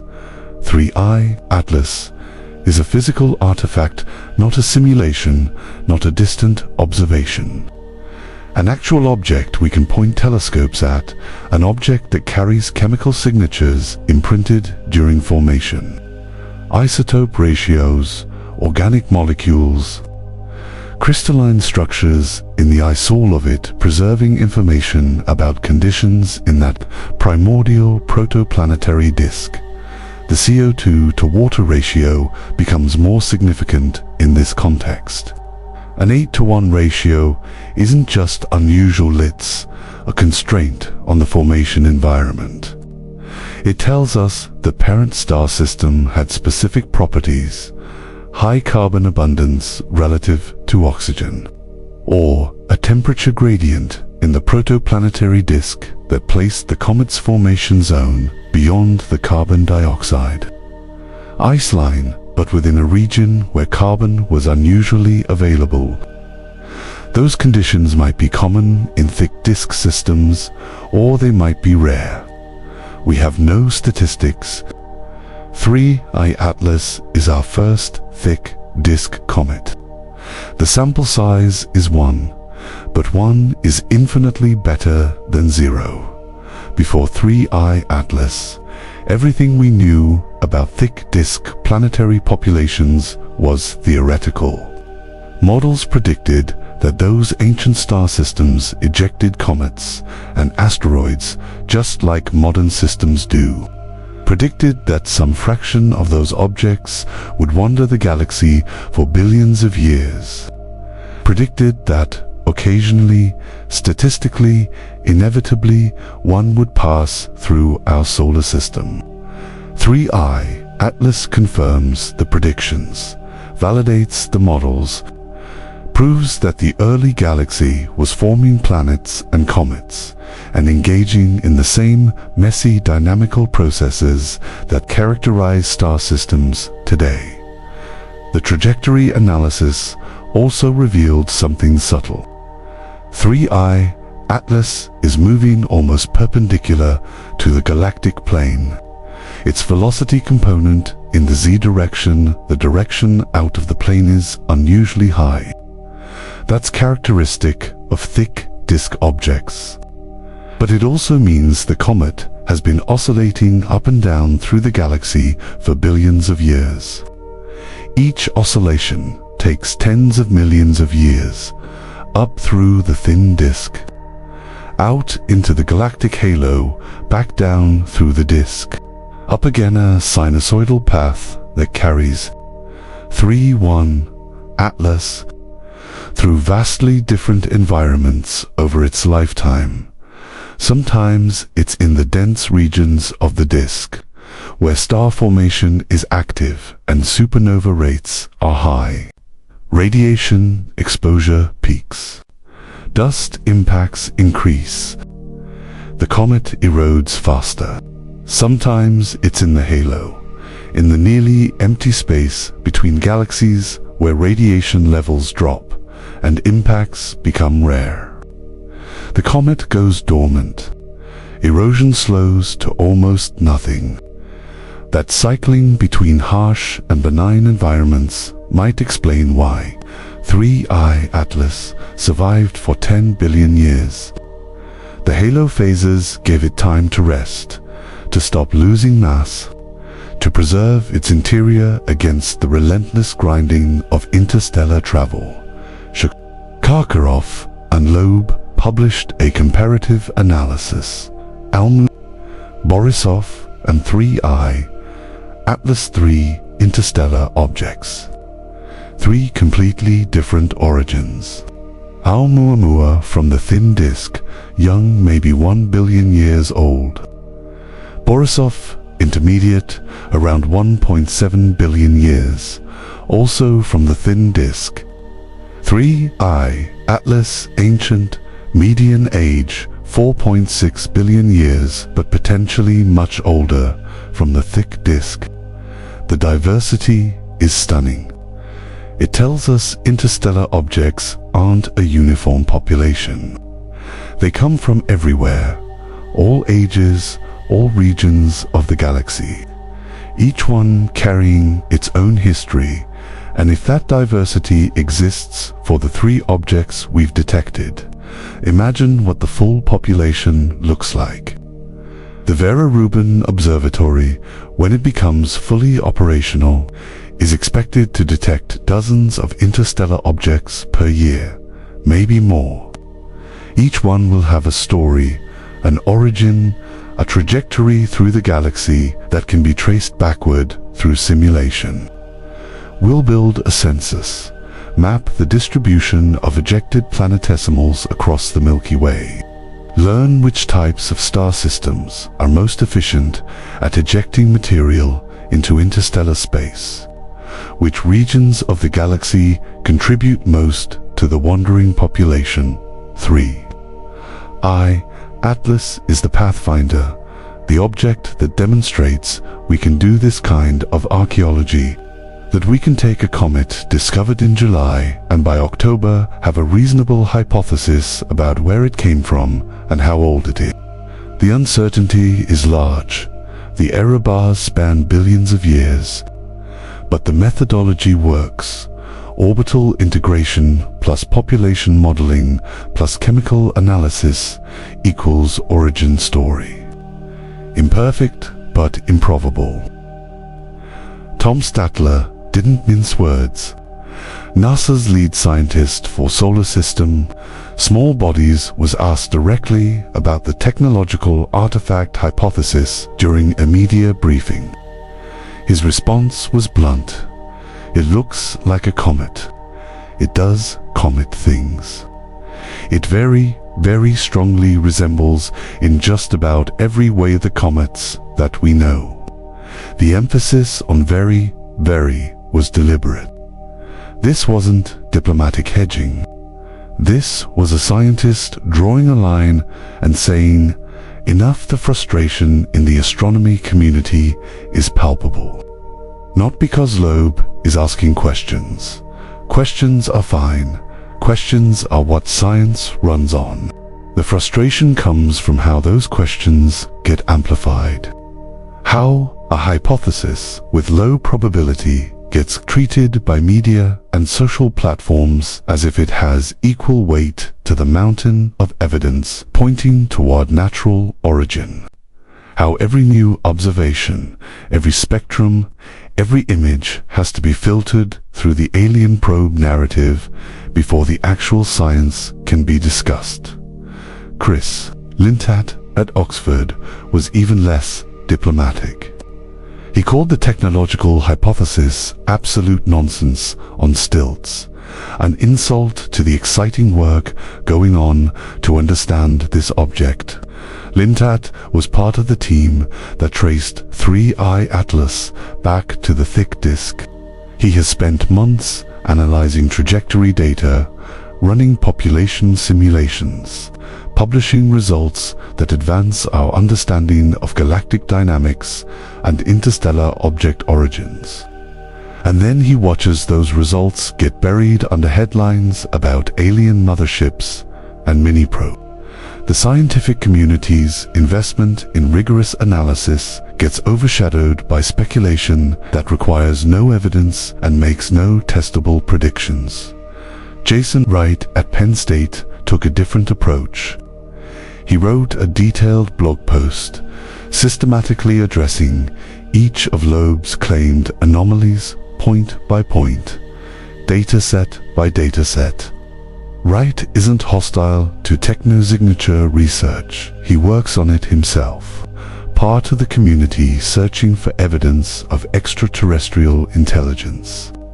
But he's also a careful scientist who insists on standards. And by those standards, 3-1 Atlas fails every test. Start with the brightness issue. The claim that early photometry suggested a 20 kilometers object, which is unnatural, therefore it must be something else. Wright points out this is the early observations were low resolution, taken when the comet was faint and distant. As better instruments got longer exposures, the size estimates converged on 5 to 6 kilometers. That's normal observational refinement, not a mystery requiring exotic explanations. The claim about missing cometary signatures in early spectra, Wright dug into those papers. The observations were marginal, signal-to noise barely above detection threshold. The absence of clear molecular lines wasn't proof of unusual composition, it was proof that the comet was too faint for definitive spectroscopy at that distance. Once JWST and other major instruments locked on, the signatures appeared. Water, carbon dioxide, carbon monoxide, carbonyl sulfidol, exactly what you expect from a comet. The initial ambiguity was observational limitation, not physical reality. The trajectory probability of 0.005%. Wright ran the numbers independently. The calculation depends heavily on how you define close approach. If you use realistic detection thresholds, accounting for the fact that we can only see objects above certain brightness limits, the probability increases substantially. You're not calculating the odds of any random object passing near 3 planets. You're calculating the odds that an object bright enough to detect passes near 3 planets. That's a much less restrictive condition. The probability is still low, but not absurdly low. Not 5 sigma anomalous dot. Then there's the dust configuration issue. The claim that sunward dust emission requires active propulsion or venting. Wright points to decades of cometary science showing that dust distributions are complex. Jet activity is never uniform. Rotation, axis, orientation matters. Local variations in volatile content create asymmetric outputs. The specific pattern seen in 3I Atlas might be unusual, but it's within the range of natural behavior. Dozens of solar system comets show similar features. Nobody invokes alien technology to explain them. The rotation period argument falls apart under scrutiny. 16.16 hours is unremarkable for a comet this size. It's stable against breakup. It's consistent with either a rubble pile or a solid object. It tells us nothing about artificial versus natural origin because both would have similar rotation dynamics. Using it as evidence for technology is like saying a rock is artificial because its roundness can be natural or shaped. Rotation period can be natural or designed. The measurement itself is agnostic. Wright reserves his sharpest criticism for the approach angle argument, the claim that coming from Sagittarius, from the direction of the galactic center, is tactically smart for avoiding early detection. This is retrofitting intent onto geometry. 3I Atlas approached from that direction because that's the direction it was traveling. If it had come from Ursa Major, we'd hear arguments about how that region is strategically optimal for some other reason. The logic is any approach, direction can be spun as intentional. That's not science, that's storytelling. But the most damaging critique comes from the absence of what should be there if the hypothesis were true. If 3I Atlas is a technological artifact, it should emit waste heat. Any active system, any electronics, any propulsion generates heat. That heat has to radiate away. At the wavelengths corresponding to a few hundred Kelvin, infrared telescopes should detect thermal emission that doesn't match solar heating alone. Multiple infrared observations have been done. Spitzer, before it was retired, JWST, SPHRX, ground-based infrared telescopes. All of them show thermal emission consistent with a cold, icy body warmed by the sun. No excess, no anomaly, just a comet doing what comets do. If there's propulsion, we should see it spectroscopically, chemically, trajectory changes that exceed what outgassing can produce. 3I. Atlas has been tracked continuously since discovery. The orbit is known to high precision. Any deviation from a purely gravitational trajectory would be obvious. There is none. The comet is following Newtonian mechanics perfectly. No burns, no course corrections, no evidence of active control. If there's communication, we should detect its radio emissions, laser pulses, modulated light. The SETI community has been listening. Multiple radio telescopes have pointed at 3I Atlas during its approach. The Green Bank Telescope, the Allen Telescope Array, Parkes in Australia, all of them searching across wide frequency bands for any hint of artificial signal. The result is silence complete, total, not even ambiguous noise that could be interpreted generously. Just the background hiss of the universe with no artificial component. Every test that could distinguish technology from natural origin has been performed. Every test came back negative. At some point, the burden of proof shifts. It's no longer enough to point at low probability coincidences and demand that natural explanations account for them.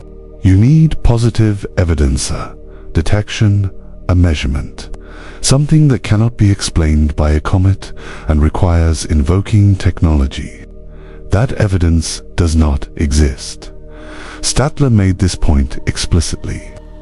We have extraordinary instruments.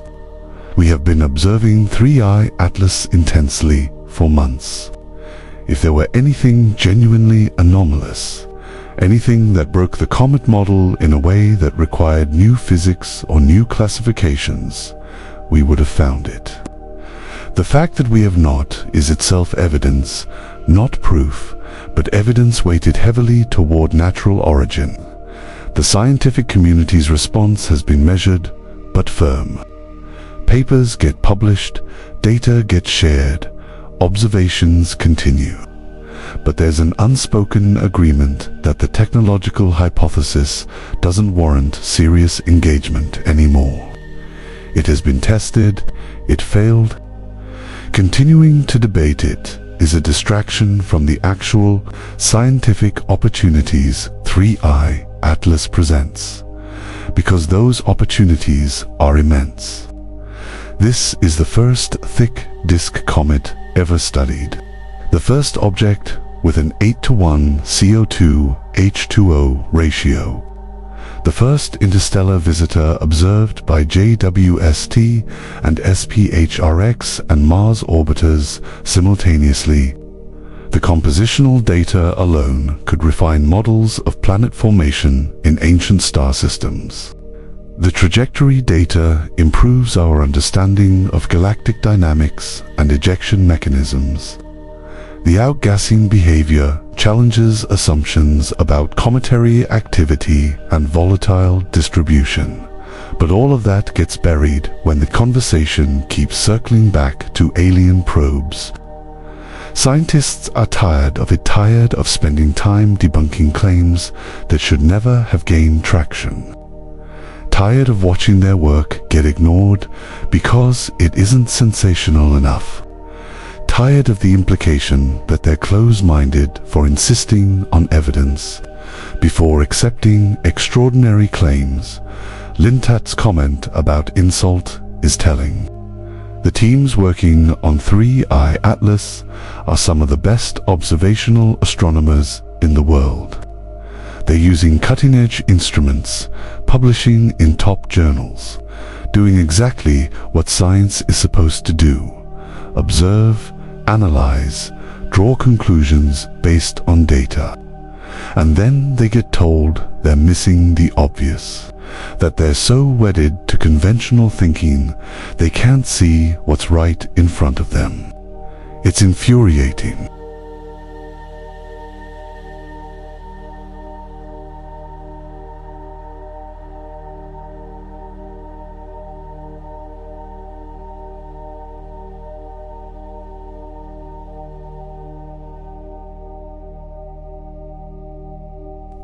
The panic started on TikTok.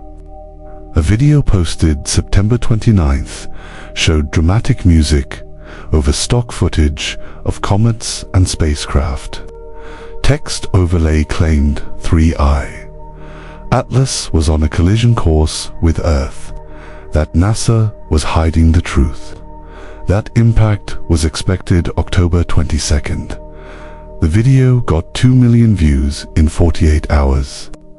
Thousands of comments, people making contingency plans, asking if they should evacuate, checking distances to nuclear bunkers, all based on complete fabrication. The collision claim was easy to debunk. 3I Atlas's closest approach to Earth is 1.8 astronomical units, that's 270 million kilometers, more than half the Earth-Sun distance. It never comes anywhere near us. The orbital mechanics are public. NASA publishes anyone with basic software can verify the trajectory. But facts don't spread as fast as fear. The debunking videos got a few 100,000 views. The panic video kept circulating. Still does. Still generating comments from people who think October 22nd is doomsday. Then came the remote viewing claims. An account called NY Crypto King posted on X that they had remote viewed 3I Atlas, claiming to see structures inside microbial life being carried in ice pockets. A signal broadcasting at frequencies we haven't detected yet. The post included a detailed description of the interior composition, the arrangement of technological components disguised as natural materials, and a warning that probes would deploy on October 29th. Dropping microbes into Earth's atmosphere as part of a terraforming operation. Remote viewing is pseudoscience. Controlled experiments have repeatedly shown it doesn't work. Nobody can see distant objects through psychic means. But the post got traction anyway. 30,000 likes, 15,000 retweets. People treating it as credible intelligence, building theories around it, cross-referencing it with other conspiracy frameworks. The signal claim was particularly viral. Multiple amateur radio enthusiasts started monitoring frequencies they thought might carry the broadcast. They found nothing but convinced themselves the signal was encrypted or using modulation schemes. Beyond human technology, 4chan entered the conversation with a post claiming insider knowledge. An anonymous user identifying as a European astronomer said 3I isn't a comet or a spaceship, it's a bubble of dark matter or dark energy left over from the Big Bang. The object doesn't reflect sunlight. It absorbs energy from the quantum vacuum. It's heading toward Earth to merge with the planet's core and trigger a dimensional shift. The post was obviously fiction. The physics made no sense. Dark matter doesn't form bubbles. It doesn't absorb vacuum energy. but the post got screenshotted and shared across platforms as if it were leaked, classified information. The Jeffrey Epstein connection appeared in early October. Someone on Reddit noticed that Loeb's first major paper on 3I Atlas was published 72 years after Epstein's birth. They calculated that the comet's discovery date, July 1st, was significant in numerology. Added some cherry-picked correlations between orbital parameters and dates relevant to Epstein's life. Concluded that the entire 3I Atlas event was manufactured to distract from renewed interest in Epstein files. The conspiracy theory made no sense. Don't get discovered on predetermined dates to serve political agendas, but it spread anyway. Blended into QAnon frameworks, got cited as evidence of deep state manipulation. Other variants targeted Loeb directly. Posts claiming his analysis of 3I Atlas was discredited because of his Jewish heritage, because of Israeli connections, because Harvard receives funding from sources tied to whatever geopolitical enemy the poster wanted to invoke. These weren't good faith criticisms, they were anti-Semitic attacks, dressed up as skepticism. Loeb addressed them in a blog post. Pointed out that 3I Atlas exists independent of his identity, that the object can be observed by anyone with a telescope, that his ethnicity and nationality have zero bearing on the physics. But engaging with bigotry is exhausting. The posts kept coming. The NASA shutdown angle became a major talking point. In early October, the US government shutdown began. NASA's Public Affairs Office stopped updating websites and social media. Press releases slowed.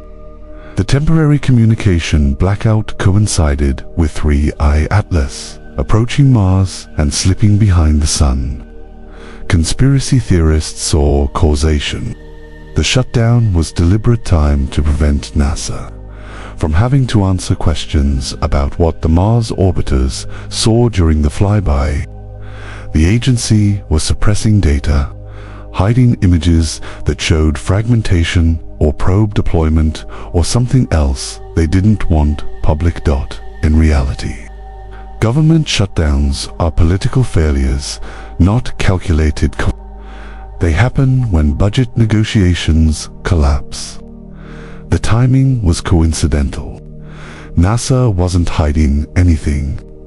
The Mars orbiter data takes weeks to process under normal circumstances. The shutdown delayed things further, but not because of censorship, because staff were furloughed and the pipeline stopped moving. When the government reopened, the images were released. They showed a comet exactly as expected. But by then, the narrative was set. The delay was proof of conspiracy, regardless of what the data eventually showed. Al Jazeera's Sanad fact-checking unit investigated claims circulating in Arabic language social media. Posts saying 3I Atlas would impact Earth on October 22nd, that its tail would poison the atmosphere, that electromagnetic pulses from the comet would disable all electronics globally. That religious prophecy predicted this event, and the signs were aligning. Sanad traced the claims back to mistranslations and deliberate fabrications. Published detailed debunking with source citations and expert quotes.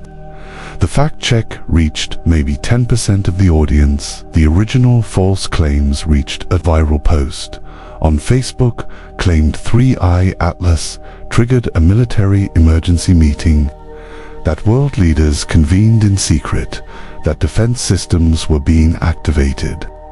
Quotes attributed to unnamed Pentagon officials suggesting the comet posed a national security threat.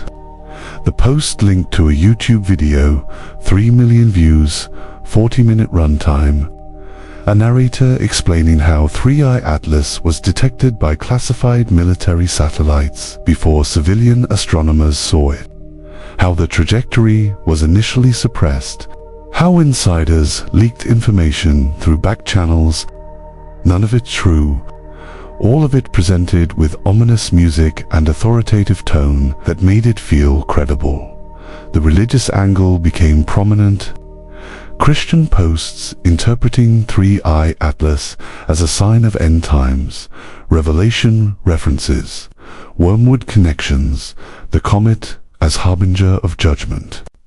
Islamic posts discussing similar themes through different scriptural lenses. Hindu interpretations involving cosmic cycles and avatars. People across belief systems projecting apocalyptic narratives onto an object that is just ice and rock. The need to find meaning in celestial events is ancient. Comets have always been omens. 3I Atlas is no different, except now the omens spread globally in hours. Instead of taking years to filter through societies, meme culture contributed. Images of 3I Atlas labeled as various things. The homework I forgot to turn in finally showing up. My problems arriving right on schedule. Alien tourists coming to check if Earth is worth visiting and deciding to leave. The memes were harmless, often funny, but they reinforced the idea that 3I Atlas was a character in a story rather than a scientific object, that it had agency, intent, personality. The anthropomorphization made it harder to engage with the actual data. People were relating to the comet emotionally rather than analytically. The polarization was stark. On one side, astronomers and science communicators trying to share accurate information spectra, orbital calculations, composition analysis. On the other side, a tsunami of speculation, conspiracy, fear, and wishful thinking. The two groups barely overlapped. They occupied different information ecosystems, different platforms, different epistemic standards. A person could spend hours consuming content about 3I Atlas and never encounter a single accurate fact. Twitter community notes tried to keep up, adding context to viral posts, linking to NASA pages, providing orbital data to counter collision claims. But community notes only appears after a post has already gone viral. The correction reaches a fraction of the audience. And motivated reasoning is powerful people who want to believe in the alien mothership. Hypotheses find ways to dismiss corrections. NASA is lying. Scientists are close-minded. The official story doesn't add up. Anything that contradicts the preferred narrative gets filtered out. YouTube became a battleground. Science channels trying to explain what 3I Atlas actually is, what the observations show, what the chemistry means. Those videos struggled to break 100,000 views. Meanwhile, conspiracy channels with dramatic thumbnails and sensational titles pulled millions. The algorithm favors engagement over accuracy. Fear drives engagement more effectively than education. So the misinformation gets promoted, amplified, monetized. Reddit communities split along predictable lines. The astronomy and space subreddits maintained sanity moderators, removing conspiracy posts.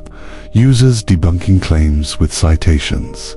Civil discussion about trajectory, uncertainties, and spectroscopic methods. But other subreddits, the ones focused on UFOs and conspiracy and fringe topics, became echo chambers. Any skepticism got downvoted. Any link to mainstream science got dismissed as propaganda. The communities, self-radicalized, convinced each other that they understood the truth, while everyone else was blind or complicit. JWST is positioned 428,000 kilometers from 3I Atlas on November 4th. That's closer than any spacecraft will get during the post-perihelion observation window. The Jupiter Icy Moons Explorer wasn't designed for comet observation, it's built to study Europa, Ganymede and Callisto, ice crusts over subsurface oceans, radiation environments around Jupiter, magnetic field interactions. But spacecraft are adaptable, mission planners can pivot, and between November 2nd and 25th, JWST will dedicate observation time to the interstellar visitor, capturing data at a moment when ground-based telescopes still struggle with solar proximity. The instrument suite is formidable. JWST, the optical camera system, will image the nucleus and coma at resolutions no other spacecraft can match during this period. MAJEST, the imaging spectrometer, will map composition across infrared wavelengths, tracking how different volatiles distribute in the coma. UVs, the ultraviolet spectrograph, will detect emissions from excited atoms and molecules, building on the SWIFT observations from August but with higher spectral resolution. PEP, the particle environment package, will measure the plasma and neutral gas surrounding 3I Atlas, documenting how solar wind interacts with the comet's outgassing. This is the critical window. 3I Atlas emerged from perihelion on October 29th. Whatever happened during that closest approach to the Sun, the maximum heating, the peak outgassing, the potential fragmentation or probe deployment, the evidence will be visible in November. The comet should be bright, active, possibly changed. JWST will document that change from a vantage point Earth-based instruments cannot replicate. But there's a constraint: communication bandwidth. JWST is using its medium-gain antenna because the high-gain antenna is currently serving as a heat shield. Data transmission rates are reduced. Images and spectra get stored on board, downloaded when time allows. The November observations won't reach Earth until February 2026. 3 months of latency. 3 months where we won't know what JWST saw, whether the comet survived intact, whether it fragmented, whether anything unexpected appeared in the data. Ground-based observatories will pick up 3I Atlas in late November when the solar elongation increases enough that twilight observations become possible. When the comet clears the worst of the glare and becomes accessible to large aperture telescopes, the predictions vary. Some models suggest magnitude 10 or 11 bright enough for 8-inch amateur telescopes under dark skies. Other models are more conservative, predicting magnitude 12 to 13, requiring professional instruments or dedicated amateur setups. The brightness will tell us immediately if something major happened. If 3I Atlas brightened dramatically, if the perihelion passage triggered a massive outburst or exposed fresh volatiles, the magnitude will be higher than predicted. If it fragmented, the total brightness might increase initially as more surface area gets exposed, then drop as the fragments disperse. If it went dormant, if the volatiles exhausted or the activity shut down unexpectedly, it will be dimmer than expected. All of that becomes apparent in the first few nights of ground observations. The Galileo Project observatories are operational. 3 sites monitoring the sky continuously: Massachusetts, Pennsylvania, Nevada. During November and December, detection thresholds are lowered. Any transient object, any unidentified moving target gets flagged. Loeb made no secret of his expectations. If probes were deployed if they used reverse Oberth maneuvers to insert into Earth orbit, they arrived between November 21st and December 5th. The observatories are watching for exactly that: small objects in unusual orbits, trajectories that don't match catalogued satellites or debris. Anything that suggests artificial origin, the probability is low. Everyone acknowledges that, but the cost of watching is minimal compared to the potential payoff. If something appears, if an object shows up that cannot be explained naturally, the game changes immediately, dramatically.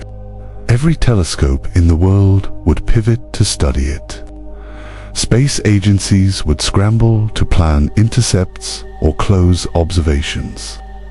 The scientific community would mobilize in ways we haven't seen since the first gravitational wave detection or the first exoplanet confirmation. And if nothing appears, if November and December pass and no probes materialize, then the technological hypothesis loses its last remaining support. The Loeb scale rating drops. 3I Atlas gets classified definitively as a natural comet, unusually large and chemically anomalous, but natural nonetheless. The speculation ends. The science continues. The story becomes one of discovery and characterization rather than alien contact. Europa Clipper is also positioned for potential observations. NASA's mission to Jupiter launched recently. The spacecraft is en route but not yet at Jupiter. Coordination between Clipper and JWST is being discussed. Both have ultraviolet spectra.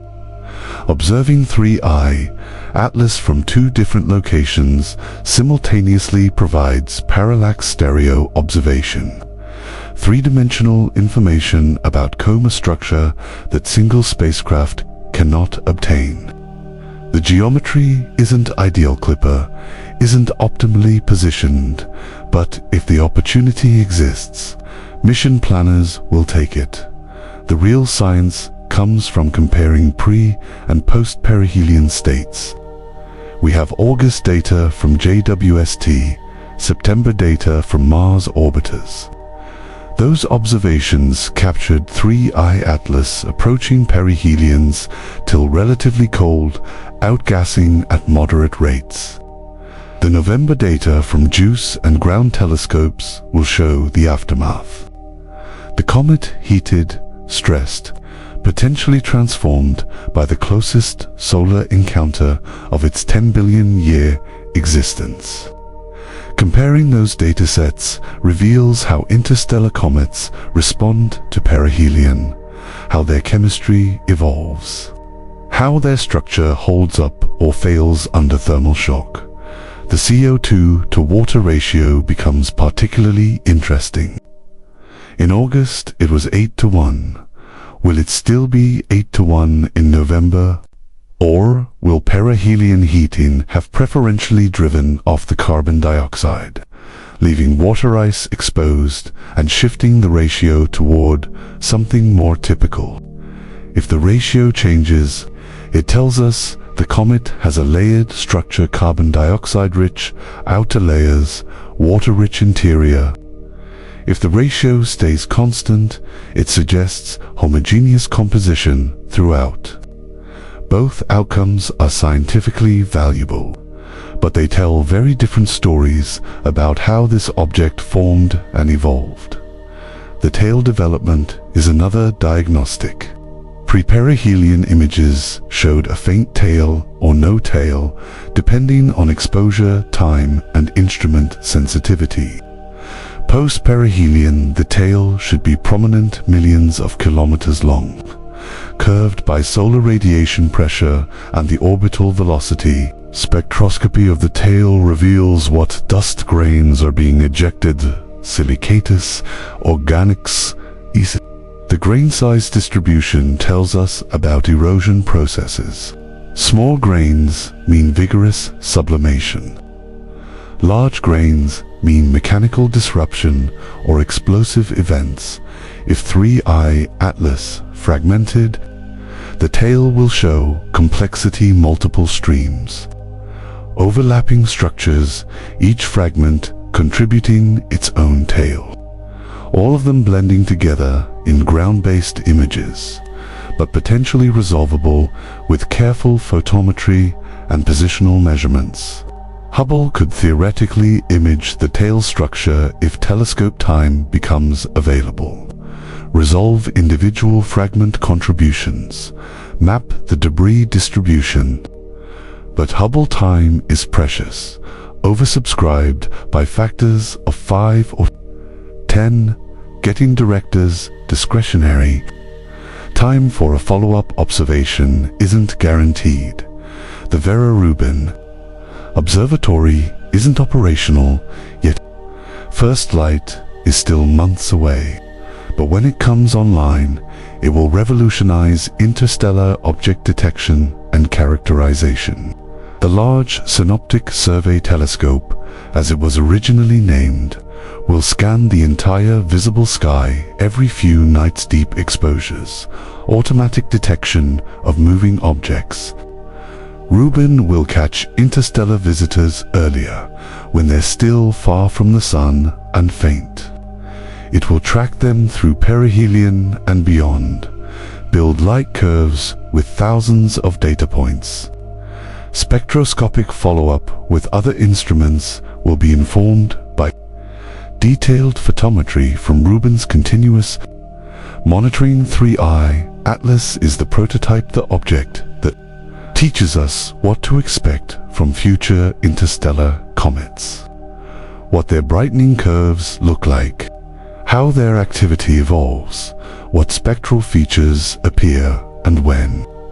Every observation of 3I Atlas informs survey design for Rubin, refines detection algorithms, calibrates models. The next 3I Atlas, the fourth interstellar object, will be detected faster and characterized better because of lessons learned from this one.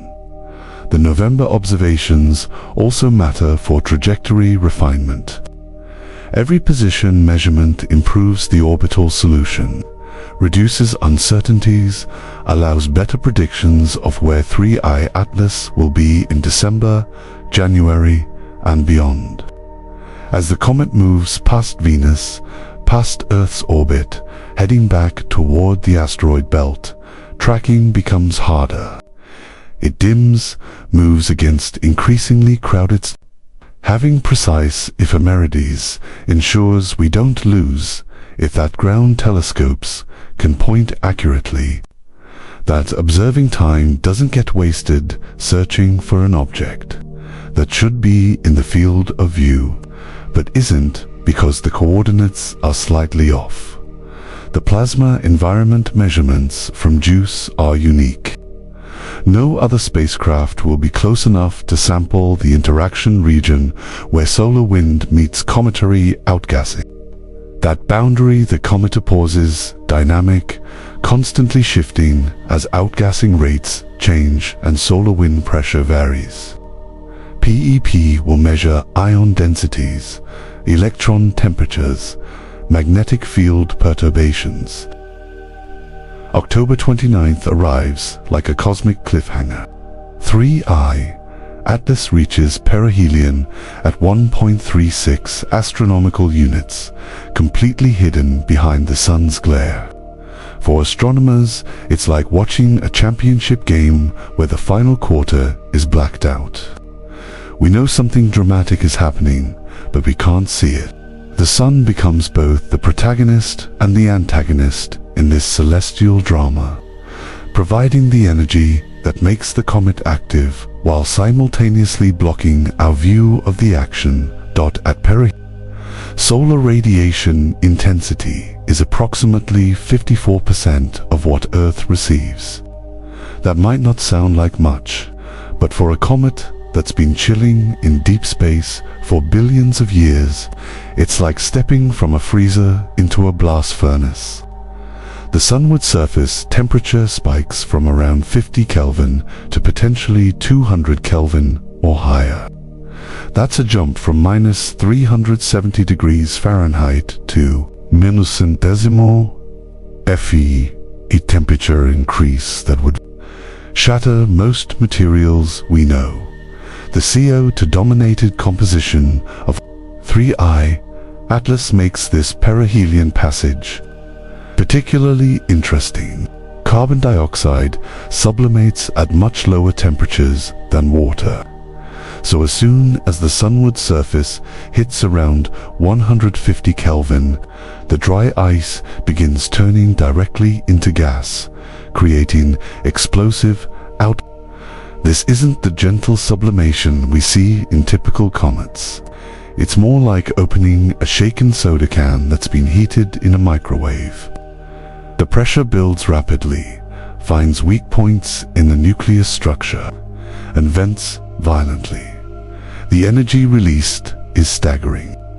At 40 kilograms per second, the rate detected by SWIFT back in August, and with CO2's latent heat of sublimation at 571 kilojoules per kilogram, that's about 23 megawatts of power being released, continuously equivalent to the electricity consumption of a small town. But that was at 2.9 astronomical units, at 1.36 astronomical units, with solar intensity more than 4 times higher. The outgassing rate could easily exceed 200 kilograms per second. Releasing over 100 megawatts of power, this energy has to go somewhere. Some of it becomes kinetic energy as gas jets shoot into space. Some becomes thermal energy heating the nucleus. And some does mechanical work, potentially breaking the comet apart. The question isn't whether 3I Atlas is undergoing dramatic changes at perihelion, it's whether those changes are within the range of what a natural comet can survive, or if they're pushing the object into catastrophic territory. The solar radiation pressure at perihelion is also significant. While photons have no mass, they carry momentum, and when they strike the comet and its dust tail, they exert a force. For a typical comet, this pressure is negligible compared to gravitational forces. But for 3I Atlas, with its unusual composition and potentially fragile structure after billions of years of interstellar travel, even small additional stresses could be critical. The geometry of perihelion adds another layer of complexity. 3I Atlas reaches perihelion during solar conjunction, meaning Earth and the comet are on opposite sides of the Sun. From our perspective, the comet is just 12 from the Sun, too close for any ground-based observation. Even space-based telescopes like Hubble have strict solar exclusion zones to protect their instruments. The only possible observations would come from dedicated solar observatories like SOHO or Stereo. But 3I Atlas is expected to be too faint and too far from the solar limb to register against the scattered light. This observational blackout is particularly frustrating because perihelion is when the most scientifically interesting processes occur. The comet's brightness typically increases dramatically as fresh volatiles are exposed. The coma expands, sometimes reaching millions of kilometers in diameter. The tail develops, streaming away from the Sun due to radiation pressure and solar wind. Jets of material erupt from active regions on the nucleus surface. All of these processes provide clues about the comet's composition, structure, and history. For 3I Atlas, the perihelion passage could reveal whether its unusual CO2-dominated chemistry leads to unusual behavior. Will the comet brighten more than expected? Will the coma expand faster? Will the tail show unusual composition or structure? Will the rotation period change as asymmetric outgassing creates torque? These are the questions astronomers would love to answer, but they can't. Not until the comet emerges from behind the Sun. The timing of perihelion also has implications for Loeb's technological hypothesis. If 3I Atlas is indeed a mothership deploying probes, perihelion would be the optimal moment for several reasons. First, the Oberth effect means that any propulsion maneuvers at perihelion are most efficient. The same delta V can be achieved with less propellant. Second, the observational blackout provides cover for any activities that might be detectable from Earth. Third, the increased solar energy could power any systems that might have been dormant during the comet's long interstellar journey. Loeb has calculated that small probes released at perihelion could use reverse Oberth maneuvers to insert themselves into Earth orbit. Arriving between November 21st and December 5th, the math works, but the hypothesis remains unproven and potentially unprovable if the probes are designed to avoid detection. The scientific community, meanwhile, focuses on what can be measured. The Parker Solar Probe, while not ideally positioned, might detect changes in the solar wind environment as it passes through any material outgassed from 3I Atlas stereo. Viewing the Sun from a different angle than Earth might catch glimpses of the comet if it brightens sufficiently. These observations would be indirect, low resolution, but better than nothing. The most critical observations will come from JWST, positioned perfectly for post-perihelion study. Between November 2nd and 25th, JWST will use its suite of instruments to document whatever state 3I Atlas is in after its solar encounter. The spacecraft's cameras will reveal whether the nucleus is intact or fragmented. Its spectrometers will measure how the CO2 to water ratio has changed. Its particle detectors will sample the plasma environment created by outgassing. But there's a catch. JWST is using its medium-gain antenna for communication because its high-gain antenna is serving as a heat shield. This means data transmission rates are reduced, and the November observations won't reach Earth until February 2026. 3 months of waiting, during which the scientific community will have to rely on ground-based observations that won't begin until late November, when the comet moves far enough from the Sun for twilight viewing. This delay creates an unusual situation in modern astronomy. We're used to near-real-time data sharing, to rapid publication of results, to immediate scientific discourse. But for 3I Atlas, the most critical observations will be held in digital storage for months, slowly transmitted across millions of kilometers of space at the speed of light, yet still taking an eternity by human standards. The waiting game is particularly challenging because 3I Atlas is a once-in-a-lifetime opportunity.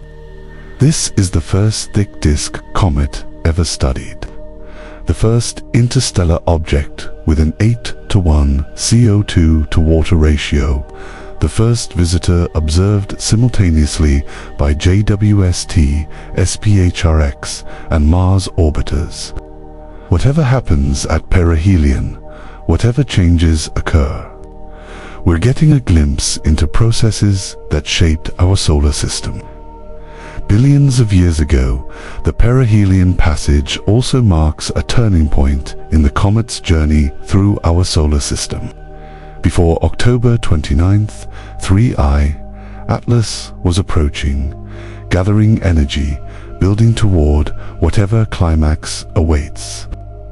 After perihelion, it's departing, gradually cooling, losing activity, heading back toward the interstellar darkness from which it came.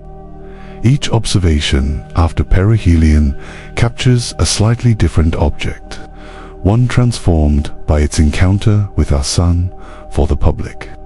The hidden perihelion creates a perfect environment for speculation.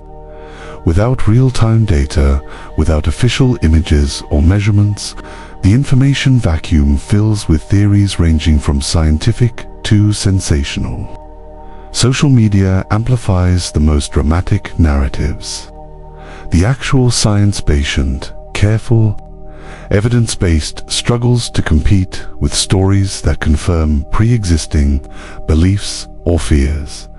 The reality is that perihelion is a natural process that has happened to countless comets over billions of years.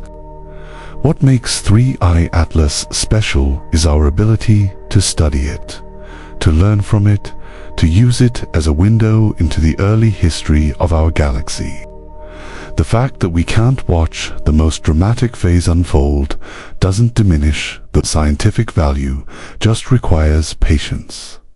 As October 29th comes and goes, 3I Atlas continues its journey. Oblivious to our curiosity, our theories, our limitations, it simply follows the laws of physics, releasing energy, shedding material, responding to solar radiation in ways determined by its composition and structure. The answers we seek are being written in light and particles and magnetic fields, streaming away from the comet at the speed of light. Some of those answers will reach our instruments eventually. Others will travel forever through the void, never to be read by human eyes.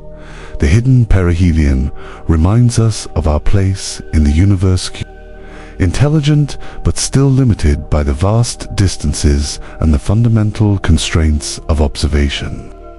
We can point our telescopes, build our spacecraft, develop our theories, but ultimately we're observers, not directors of the cosmic drama. The best we can do is watch carefully, learn humbly, and appreciate whatever glimpses the universe chooses to grant us. November arrives with a sense of anticipation that's palpable across the astronomical community. Like the aftermath of a cosmic eclipse, everyone is waiting to see what state 3I Atlas will be in when it finally emerges from behind the sun's glare. The first observations will tell us whether the comet survived its close encounter with our star intact, whether it fragmented under the stress, or whether something even more unexpected occurred during the weeks it was hidden from view. The geometry of emergence creates a narrow window of opportunity. For the first few days of November, 3I Atlas remains too close to the Sun for ground-based observation. The solar elongation needs to reach at least 15 to 20 degrees before twilight observations become possible. Even with the most powerful telescopes, this means the first confirmed sightings will likely come from space-based assets or dedicated solar observatories. JWST, positioned perfectly for the encounter, becomes the star player in this phase of the story. On November 2nd, the spacecraft begins its observation campaign. pointing its suite of instruments toward the predicted position of 3I Atlas. The JWST cameras will attempt to resolve the nucleus, looking for signs of fragmentation or structural changes. The MAGIS spectrometer will measure the composition of any remaining particularly interested in whether the CO2 to water ratio has shifted from the 8:1 measured by JWST in August. The UVS ultraviolet spectrograph will search for emissions from excited atoms and molecules, building on the earlier SWIFT observations, but with much higher resolution. The PEP particle environment package will measure how the solar wind interacts with whatever remains of the comet's coma, providing clues about the strength and composition of ongoing outgassing. But here's the frustrating part. None of this data will reach Earth immediately. JWST is using its medium-gain antenna for communication because its high-gain antenna is positioned as a heat shield. The data rate is reduced to a trickle compared to what the high-gain antenna could achieve. Images and spectra are stored on board, queued for transmission when bandwidth allows. The November observations won't be fully received and processed until February 2026. This creates an unusual situation in modern astronomy: 3-month delay between observation and analysis. In an era of real-time data sharing and rapid publication, waiting for critical information feels almost archaic. But it's the reality of deep space exploration, where distance and energy constraints create practical limitations that even our most advanced technology can't completely overcome. Meanwhile, ground-based observatories prepare for their first opportunities. Large telescopes with sophisticated tracking systems will be ready as soon as the comet moves far enough from the Sun. The predicted brightness varies between models. Some suggest magnitude 10 or 11, potentially visible to amateur astronomers under dark skies. Others predict a dimmer magnitude 12 to 13, requiring professional equipment. The first ground-based observations will focus on basic questions. Is the comet still there? Is it intact? How bright is it compared to predictions? Is there a visible coma, a developing tail? These fundamental measurements will immediately tell us whether something catastrophic happened at perihelion. If 3I Atlas fragmented, the light curve will show characteristic changes. Initially, the total brightness might increase as more surface area is exposed, but then it will decrease as the fragments disperse and the total cross-section reduces. Multiple condensations might become visible as separate nuclei, each with their own coma, strung out along the orbital path. If the comet survived intact but experienced significant outgassing, it might appear brighter than expected, with an expanded coma and perhaps a more prominent tail. The brightness could fluctuate as active regions rotate into view, creating a light curve with periodic variations. If the comet went dormant, either because volatiles were exhausted or because structural changes sealed off, Vensit would appear dimmer than expected, with little or no visible coma despite being at its closest approach to the Sun. This would be scientifically interesting in its own right, suggesting that perihelion heating can sometimes shut down cometary activity rather than enhance it. The Galileo Project observatories are also on high alert during this period. Loeb's hypothesis predicts that if probes were deployed at perihelion using reverse Oberth maneuvers, They would arrive in Earth orbit between November 21st and December 5th. The three observatories in Massachusetts, Pennsylvania, and Nevada are running continuous OSCI surveys with lower detection thresholds, specifically looking for small objects in unusual orbits that don't match catalogued satellites or debris. The probability of detecting such probes is extremely low, but the potential payoff is enormous. Any confirmed detection of an object with characteristics that can't be explained by natural phenomena would revolutionize our understanding of our place in the universe. Even a null result finding nothing unusual during the predicted arrival window provides valuable constraints on the technological hypothesis. As November progresses, the picture gradually comes into focus. Each new observation adds a piece to the puzzle. Spectroscopy reveals whether the composition has changed. Photometry tracks the brightness evolution. Polarimetry measures the properties of dust particles. Radar observations, if possible, could directly probe the nuclear structure. The international nature of this effort is worth noting.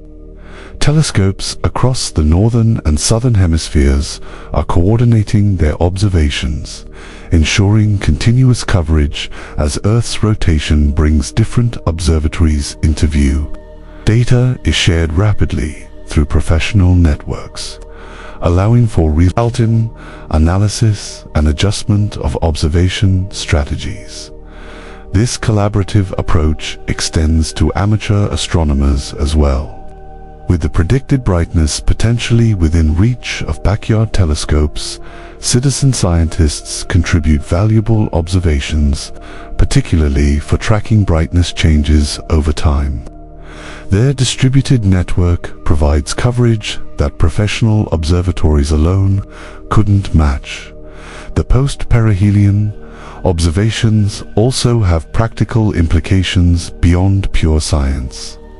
Understanding how interstellar comets behave during close solar passes helps US assess potential impact risks from such objects in the future. While 3I Atlas poses no threat to Earth, the insights gained could inform planetary defense strategies for any future interstellar visitors that might take a different path. By late November, as the comet moves further from the Sun and the observing geometry improves, our understanding of what happened during the hidden perihelion passage becomes clearer. The initial questions: did it survive? Did it fragment? Did it change? Give way to more detailed inquiries about specific processes and mechanisms. Each observation is carefully compared against pre-perihelion data. How has the CO2 to water ratio evolved? Are there new molecular species present? Has the rotation period changed? Are there jets or active regions visible on the nucleus surface?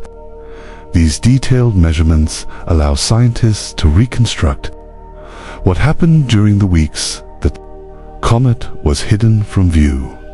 The post-perihelion emergence of 3I Atlas represents a crucial transition in our study of this object.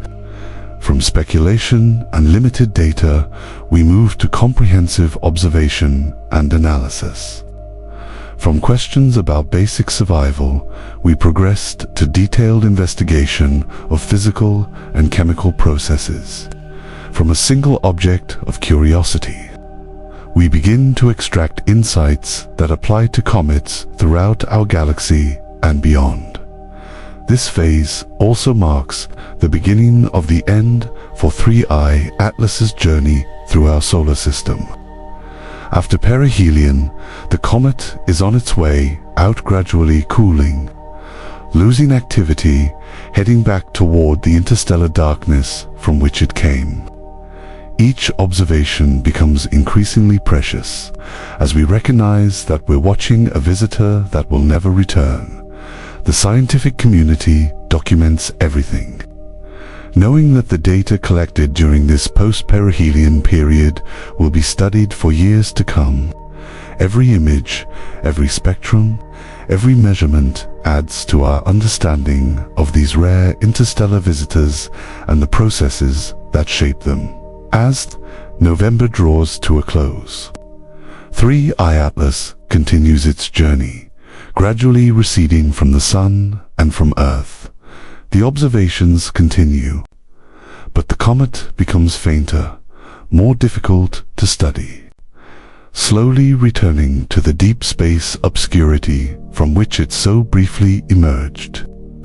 The story of what happened at perihelion becomes clearer, but new questions arise, ensuring that 3I Atlas will remain a subject of scientific interest long after it has disappeared from view.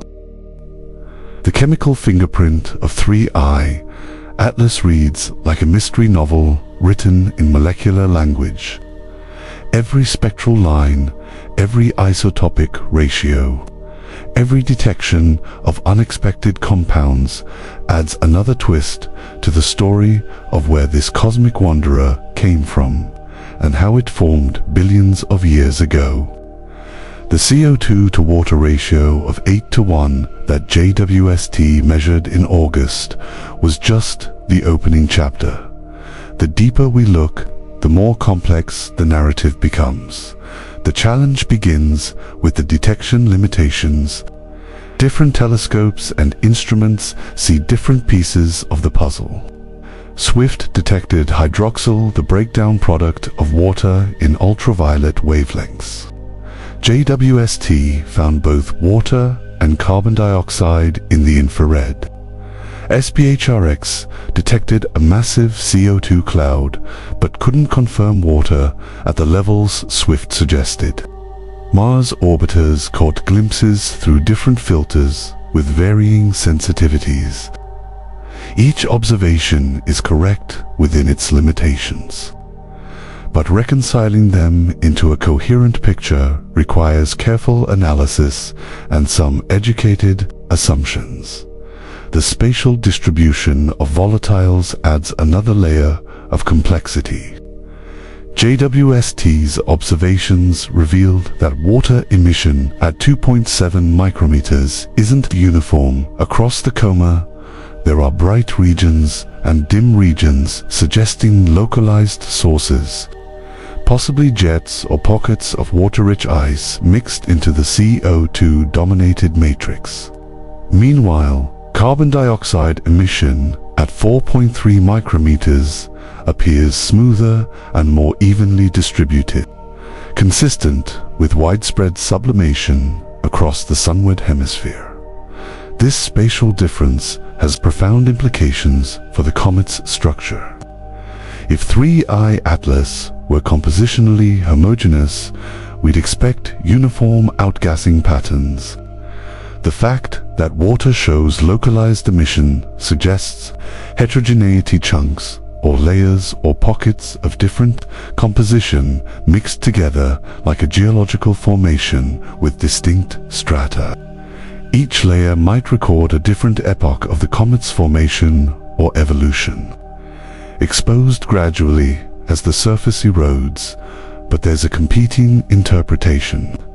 The localized water emission could be coming from the icy debris field in the coma rather than the nucleus itself.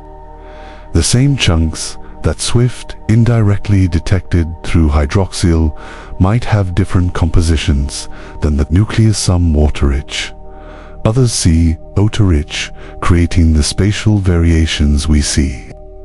Distinguishing between these scenarios requires higher resolution imaging than we've obtained so far. The carbonyl sulfide OCS detection, though tentative, adds another piece to the puzzle.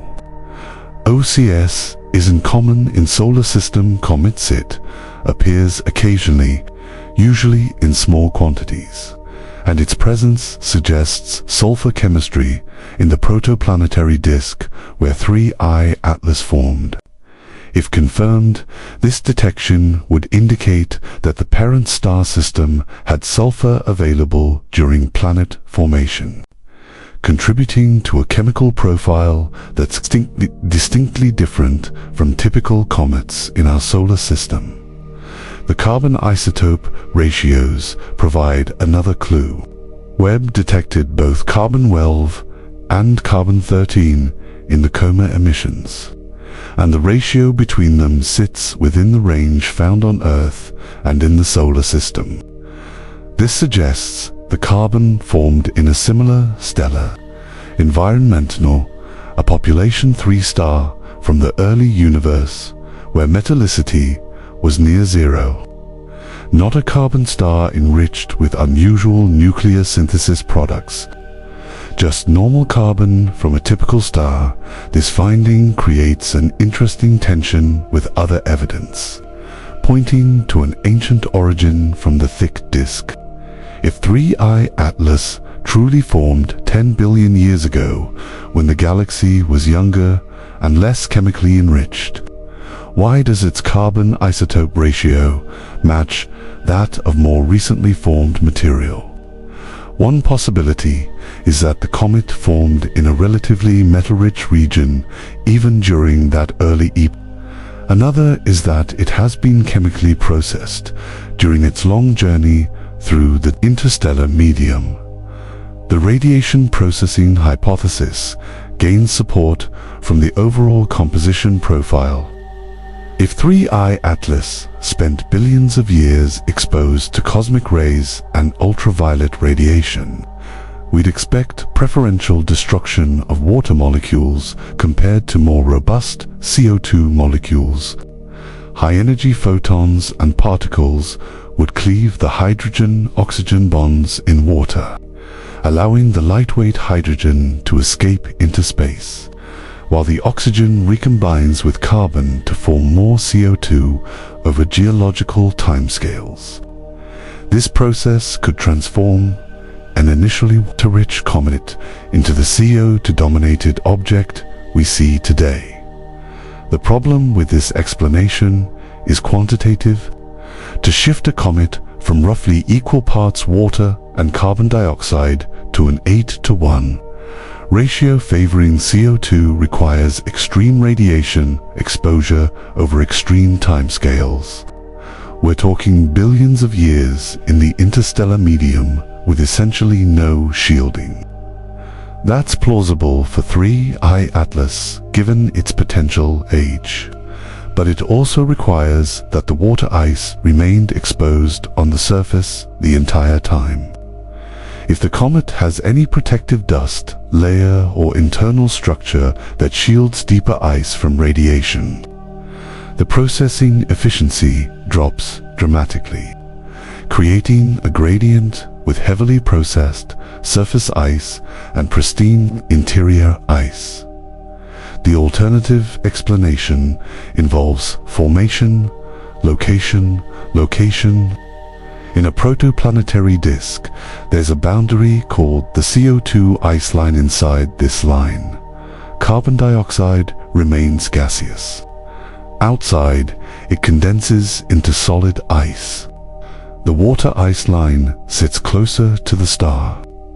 If 3I Atlas formed beyond the CO2 ice line in a disk where carbon was unusually abundant, it could naturally incorporate more carbon dioxide than water during accretion. This scenario requires specific conditions: a protoplanetary disk with high carbon-to-oxygen ratio, or a disk where the temperature gradient placed the forming comet in a zone rich in CO2 ice but depleted in water ice. Both scenarios are possible. Stellar metallicity varies.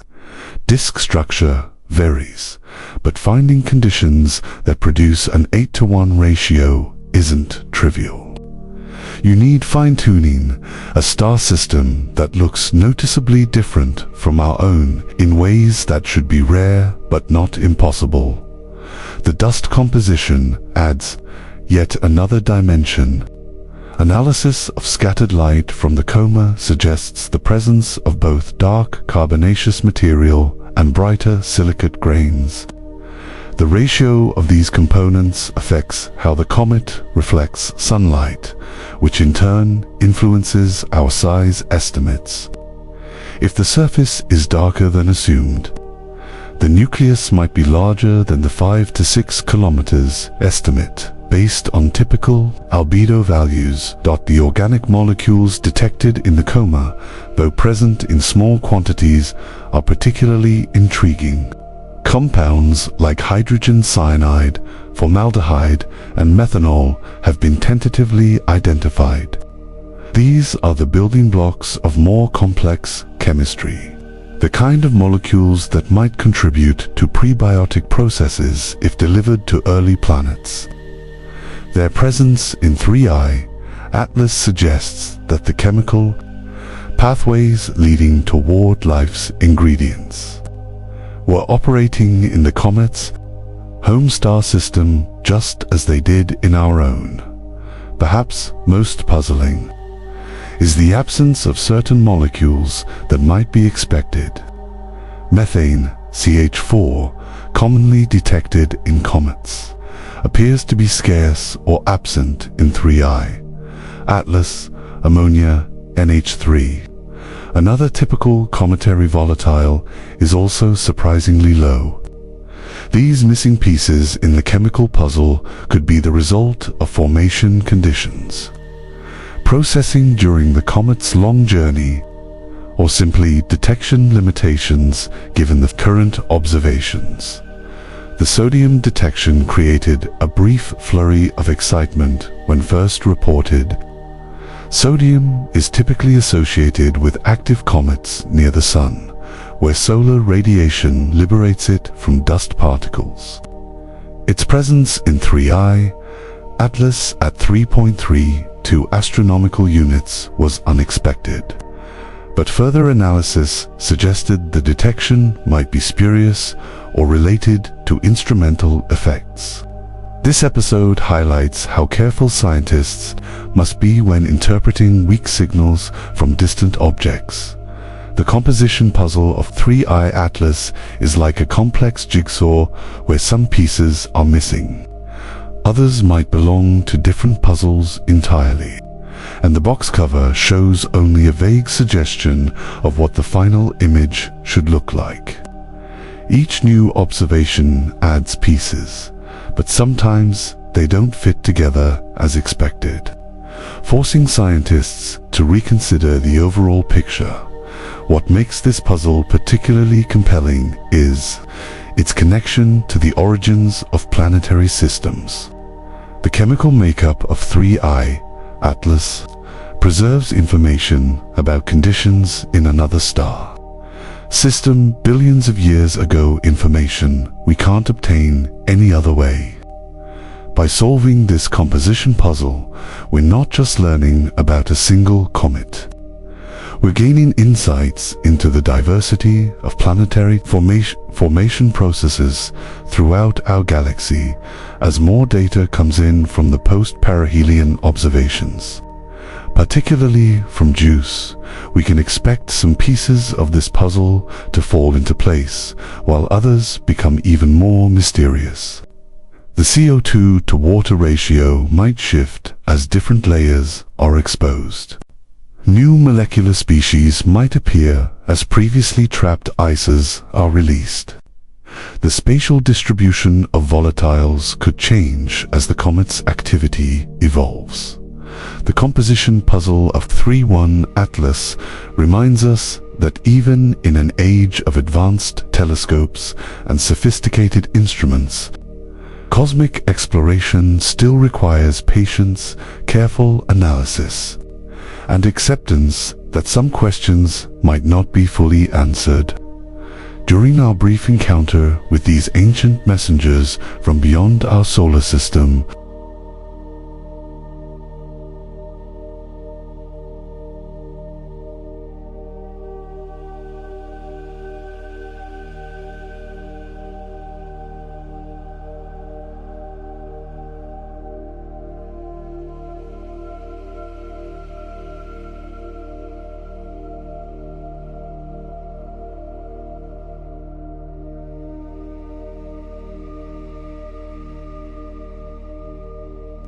Beyond the telescopes and spectral analyses, 3.1 Atlas has sparked something unexpected, a cultural phenomenon that reveals as much about human psychology as it does about cometary science.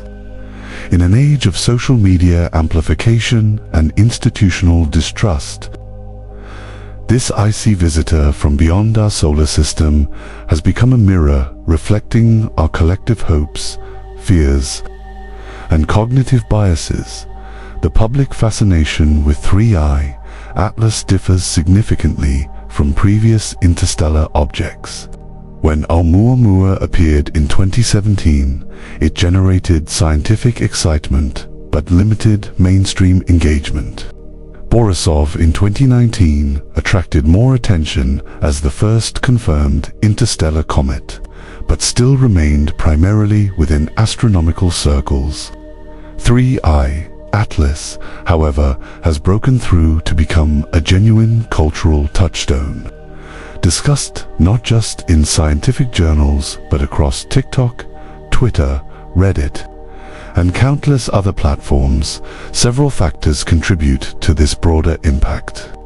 The timing plays a role, coming after years of increased public interest in space following successes like the James Webb Space Telescope and the Artemis program. The unusual characteristics of 3I Atlas, particularly its extreme CO2 to water ratio and unexpected activity at large distances, provide genuine scientific mysteries that capture imagination. But perhaps most significantly, Loeb's provocative technological hypothesis created a narrative framework that transformed the comet from a scientific curiosity into a potential first contact scenario. The psychological appeal of the alien mothership hypothesis reveals something profound about how we process information in the modern era. In a world facing climate change, political polarization, and technological disruption, the possibility of advanced extraterrestrial technology offers both escape and perspective. If we're not alone in the universe, perhaps our problems aren't as insurmountable as they seem. Conversely, the dark forest interpretation of Loeb's hypothesis that revealing our location might be dangerous into existential anxieties that resonate in uncertain times. The religious interpretations of 3I Atlas demonstrate how ancient belief systems adapt to new scientific discoveries. Christian commentators have drawn parallels to the Star of Bethlehem or the Wormwood prophecy from Revelation. Islamic scholars have referenced Quranic verses about celestial signs. Hindu interpreters connect the comet to concepts of cosmic cycles and divine intervention. These diverse religious responses show how universally humans seek meaning in celestial events. Projecting existing frameworks onto new phenomena, the economic impact of 3I Atlas has been surprisingly significant. Telescope manufacturers report increased sales of equipment capable of viewing the comet. Educational institutions have created special programs and courses centered on interstellar objects. Media companies have produced documentaries, podcasts, and video series exploring various aspects of the comet's story. Even industries not directly related to astronomy have capitalized on the phenomenon. Fashion designers incorporating comet themes, food companies creating special products, tourism agencies offering stargazing packages. The political dimensions of 3I Atlas reveal how science becomes entangled with ideological conflicts. In the United States, discussions about the comet have become polarized along partisan lines, with conservatives more likely to embrace conspiracy theories and liberals more inclined to trust mainstream scientific explanations. International competition has emerged around which country's space agency or observatory contributes most to understanding the comet. The allocation of observation time on major telescopes has become subject to diplomatic negotiations. The educational response to 3i Atlas has been largely positive. Teachers report increased student interest in astronomy and related fields. Universities have seen enrollment spikes in astrophysics and planetary science programs. Informal education institutions like planetariums and science centers have developed special exhibits that draw record crowds. This surge of interest in STEM fields represents perhaps the most lasting positive impact of the comet's visit. The artistic community has embraced 3i Atlas as inspiration. Composers have created symphonic works depicting the comet's journey. Visual artists have produced interpretations ranging from realistic astronomical paintings to abstract representations of the comet's significance. Writers have explored the comet's story through science fiction, poetry, and creative non-fiction.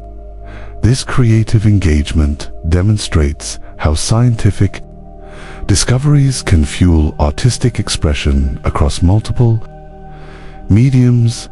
The misinformation ecosystem surrounding 3i Atlas reveals challenges in modern science communication. False claims about the comet's trajectory, composition, and significance have spread rapidly across social media platforms. Fact-checking organizations struggle to keep up with the volume of misinformation. The gap between scientific understanding and public perception seems wider than ever. Despite unprecedented access to information, that the psychological phenomenon known as the pareidolia effect, seeing meaningful patterns in random data, has been particularly evident in discussions about 3i Atlas. People claim to see structures in images of the comet, interpret random fluctuations in brightness as intentional signals, or find significance in numerical coincidences related to its discovery and orbital parameters. This tendency to find agency and meaning in natural phenomena reflects fundamental aspects of human cognition. The generational differences in response to 3i Atlas highlight changing attitudes toward science and authority. Younger people tend to be more open to unconventional explanations, while also being more sophisticated in evaluating sources of information. Older generations often show more trust in established institutions but may be less comfortable with the rapid pace of scientific discovery. These differences create challenges for effective science communication across age groups. The global response to 3i Atlas shows both the unifying and divisive potential of scientific discoveries. People across countries and cultures have found common ground in wondering about the comet's origins and significance. At the same time, different interpretations of the available data have created new divisions and reinforced existing ones. The comet has become a Rorschach test, revealing more about the observer than the observed. The long-term cultural impact of 3i Atlas will likely extend beyond its physical presence in our solar system. Like previous astronomical discoveries that captured public imagination, from Galileo's moons to the Apollo moon landings, this comet has entered our collective consciousness as a symbol of both the limits and possibilities of human understanding. It has inspired a new generation to look up at the night sky with wonder and curiosity. Perhaps most importantly, 3i Atlas has reminded us that we still live in an age of discovery. despite centuries of scientific advancement, our universe continues to surprise us with objects that challenge our understanding and expand our horizons. This sense that there are still mysteries to solve, still frontiers to explore, represents a powerful antidote to the cynicism and resignation that can characterize modern life. As 3I Atlas continues its journey back toward interstellar space, its cultural impact will continue to evolve. The scientific discoveries will be documented in journals. The artistic interpretations will find their place in creative works, and the public memories will become part of our collective story. The comet itself will disappear from view, but its influence on how we see ourselves and our place in the universe will endure. The arrival of 3I Atlas has catalyzed something unexpected in the scientific community: fundamental rethinking of how we study interstellar objects. The limitations exposed by this comet's unique characteristics have sparked innovation across observational techniques, analytical methods, and collaborative frameworks that will transform how we approach future discoveries. The observational challenges began with the comet's unusual trajectory. Coming from the direction of the galactic center made early detection difficult against the crowded stellar background. This limitation led to rapid development of specialized detection, algorithms designed to identify objects moving against dense star fields. Machine learning systems trained on simulated interstellar objects now supplement traditional moving object detection methods, significantly improving our ability to spot future visitors early. The distance-related observation problems prompted advances in telescope coordination. When 3I Atlas was still beyond Mars's orbit, existing telescopes struggled to gather sufficient light for detailed analysis. The solution came in the form of coordinated observing campaigns where multiple instruments across different wavelengths targeted the comet simultaneously. This approach, now being formalized as the Interstellar Object Observation Network (IO), allows for comprehensive data collection that compensates for the limitations of individual instruments. The spectroscopic challenges revealed by 3I Atlas's unusual composition have driven innovation in analytical techniques. The extreme CO2 to water ratio created spectral features that didn't match existing cometry models.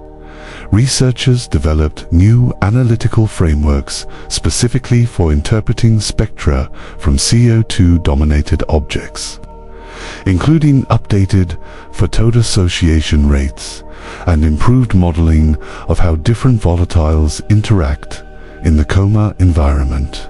These methodologies will become standard tools for future interstellar object studies. The communication limitations exposed by the JWST mission have prompted re-evaluation of deep space data transmission strategies. The 3-month delay between observation and data receipt highlighted the need for more efficient communication systems for critical observations. Engineers are now developing adaptive transmission protocols that can prioritize the most scientifically valuable data for faster delivery. Even when bandwidth is limited, the fragmentation uncertainty led to advances in predictive modeling.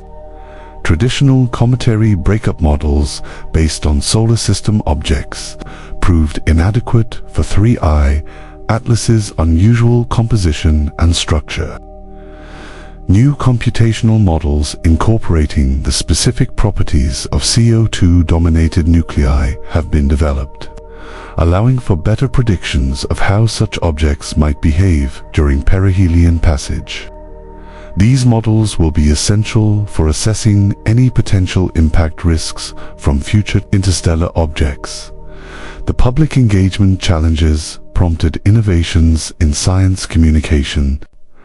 The rapid spread of misinformation about 3I Atlas demonstrated the need for more effective strategies for communicating complex astronomical concepts to the public. Several institutions have developed specialized communication teams focused specifically on interstellar objects, creating clear, accessible explanations of scientific findings that can compete with sensationalist narratives on social media. The international coordination issues revealed by 3I Atlas have led to new frameworks for collaborative research. The comet's appearance during a period of geopolitical tension highlighted how scientific collaboration can be affected by broader political dynamics. New agreements for sharing observation time on major telescopes, regardless of national boundaries, have been established specifically for interstellar object studies. These frameworks ensure that future discoveries won't fall victim to international disputes. The data interpretation challenges have spurred advances in cross-disciplinary analysis. Understanding 3I Atlas required expertise, not just in astronomy, but also in chemistry, geology, plasma, physics, and even materials science. New interdisciplinary research centers focused specifically on interstellar objects have been established, bringing together specialists from diverse fields to tackle the complex questions these objects raise. The technological hypothesis debate, while controversial, has had the positive effect of stimulating development of more rigorous methods for identifying potential technosignatures. The systematic testing of Loeb's claims has helped establish clearer criteria for what constitutes evidence of artificial origin versus natural phenomena. These methodological advances will be valuable should we ever encounter an object that genuinely shows signs of artificial origin. The temporal limitations of 3I Atlas's passage through our solar system have led to new approaches to rapid response research. Traditional astronomical research often proceeds at a measured pace, but the brief window for studying interstellar objects requires more agile methodologies. Rapid response teams have been established that can mobilize quickly when new interstellar objects are discovered, ensuring maximum scientific return during their limited time in our system. The educational opportunities presented by 3I Atlas have inspired new approaches to public engagement with science. Several universities have developed specialized courses focused on interstellar objects that combine astronomy, chemistry, and astrobiology. Informal education institutions have created traveling exhibits that can be deployed quickly when new interstellar objects are discovered. Maximizing public learning opportunities, the computational challenges posed by modeling 3I Atlas's trajectory and behavior have driven advances in high-performance computing applications for astronomy. New software tools, specifically designed for modeling the dynamics of objects on hyperbolic trajectories, have been developed, improving our ability to predict the paths of future interstellar visitors and assess any potential risks they might pose. The sample return limitations have prompted serious discussion of future mission concepts for interstellar objects. While we can't physically sample 3I Atlas, Its visit has stimulated planning for potential rendezvous missions with future interstellar objects. Advanced propulsion concepts, autonomous navigation systems, and sample containment technologies are all being developed with the specific challenges of interstellar object encounters in mind. The methodological advances inspired by 3I Atlas extend beyond the study of interstellar objects themselves. The innovations in detection, observation, analysis, and communication have applications across many areas of astronomy and space science. The comet's visit has acted as a catalyst, accelerating technological and methodological development that will benefit the entire scientific community. Perhaps most importantly, 3.1 Atlas has demonstrated the value of maintaining flexibility in scientific research. The comet consistently surprised researchers, violating expectations and requiring adaptation of existing methods. This experience has reinforced the importance of maintaining methodological agility, being willing to question established approaches and develop new ones when faced with unexpected phenomena. As we continue to analyze the data from 3I Atlas and prepare for future interstellar visitors, the methodological revolution it inspired will continue to evolve.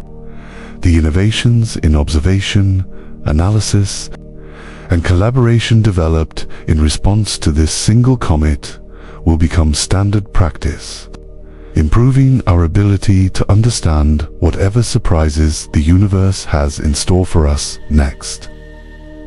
Beyond its immediate mysteries, 3I Atlas has opened a window into planetary formation processes that challenges our understanding of how solar systems come into being. This ancient visitor from the thick disk carries within its frozen structure a record of conditions that prevailed when the Milky Way was younger, potentially offering insights into the diversity of planetary formation environments. Throughout our galaxy's history, the extreme CO2 to water ratio of 8:1 fundamentally alters our models of volatile distribution in protoplanetary disks. In our solar system, comets typically show ratios closer to 1:1 or even water-dominated chemistry. This suggests that the protoplanetary disk where 3I Atlas formed had either a fundamentally different chemical composition or experienced different processes during its evolution. One possibility is that the parent star system had a higher carbon-to-oxygen ratio than our Sun, leading to carbon-rich chemistry throughout the disk. Another explanation involves the temperature gradient in the disk. If 3I Atlas formed beyond the CO2 ice line, but in a region where water ice was less abundant, it would naturally incorporate more carbon dioxide during accretion. The structural implications of this composition are equally profound. CO2 ice has different physical properties than water ice. It's less dense, sublimates at lower temperatures, and forms different crystalline structures. A comet dominated by CO2 would have different mechanical properties, potentially affecting how it responds to thermal stress and tidal forces. This might explain why 3I Atlas has remained intact during its perihelion passage. Despite the extreme conditions, it could be structurally more resilient than typical water-rich comets. The detection of carbonyl sulfide OCS, though tentative, adds another dimension to our understanding of the formation environment. OC's formation requires sulfur chemistry operating under specific conditions. relatively low temperatures but sufficient energy to drive the necessary reactions. Its presence would indicate that the protoplanetary disk where 3I Atlas formed had active sulfur chemistry, suggesting a complex chemical environment that might have implications for the types of planets that could form there. The isotopic ratios measured in 3I Atlas provide crucial constraints on its formation, location. The similarity of carbon isotope ratios to those in our solar system suggests formation in a region with similar stellar nucleosynthesis history. Despite the comet's potential age, this could indicate that even 10 billion years ago, the galaxy had regions with relatively uniform chemical evolution. Or it might suggest that 3I Atlas formed in a relatively metal-rich environment even during that early epoch. The dust composition analysis reveals information about the processing history of materials in the parent system. The mixture of dark carbonaceous material and brighter silicic grains suggests that the comet contains both pristine interstellar material and processed disk material. This combination is typical of comets, but the specific ratios in 3I Atlas might reveal how much processing occurred in its parent system compared to our own. The organic molecules detected in 3I Atlas, while present in small quantities, have significant implications for prebiotic chemistry. Compounds like hydrogen cyanide, formaldehyde, and methanol are important precursors to more complex Their presence in 3I Atlas suggests that the chemical pathways leading toward life's ingredients were operating in the comet's home star system, potentially on similar timelines to those in our own system.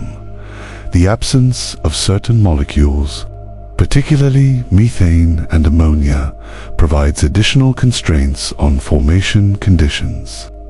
These molecules are typically abundant in the outer regions of protoplanetary disks, so their scarcity in 3I Atlas suggests either formation in a warmer region of the disk or chemical processing that preferentially removed these compounds over billions of years of interstellar travel.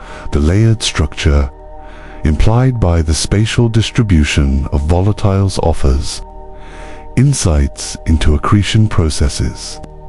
If water-rich regions are interspersed with CO2-dominated material, it suggests that the comet incorporated materials from different regions of the protoplanetary disk during its formation, potentially as it migrated through the disk before being ejected into interstellar space. This could provide evidence for the migration processes that are thought to be important in planetary formation. The survival of 3I Atlas over billions of years of interstellar travel has implications for our understanding of comet durability. The fact that it remains intact and active suggests that CO2-dominated comets might be more resilient than their water-rich counterparts, potentially affecting how we model the long-term evolution of comet populations in the galaxy. The interaction between 3I Atlas and the solar wind provides insights into plasma processes that are relevant to planetary atmospheres. The cometopause boundary, where solar wind meets cometary outgassing, creates a natural laboratory for studying how stellar winds interact with planetary atmospheres, with implications for understanding atmospheric loss processes on exoplanets. The trajectory of 3I Atlas through the galaxy reveals information about galactic dynamics. The fact that it experienced minimal perturbation during its 10 million year traced journey suggests that the galaxy has regions where objects can travel relatively undisturbed for long periods, potentially affecting how we model the mixing of materials between different regions of the galaxy. The potential thick disk origin of 3.1 Atlas has implications for our understanding of early galactic chemistry. If confirmed, it would provide direct evidence of planet formation occurring in the ancient thick disk, suggesting that the processes that led to our solar system were operating throughout the galaxy much earlier than previously confirmed. The size of 3I Atlas, 5 to 6 kilometers, nucleus, challenges our understanding of typical comet sizes in other star systems. Most models predict that smaller comets should be more easily ejected from planetary systems. So finding a relatively large interstellar comet suggests that ejection processes might be more efficient than previously thought, or that large comets might be more common in other systems. The activity level of 3I Atlas at large distances from the Sun reveals information about how different volatiles respond to solar radiation. The fact that it was active at 2.9 astronomical units, where water ice should barely demonstrates the importance of CO2 in driving cometary activity and suggests that we might need to revise our models of where the snowline for different volatiles exists in different planetary systems. The potential fragmentation of 3I Atlas during perihelion would have provided insights into the structural integrity of CO2-dominated bodies.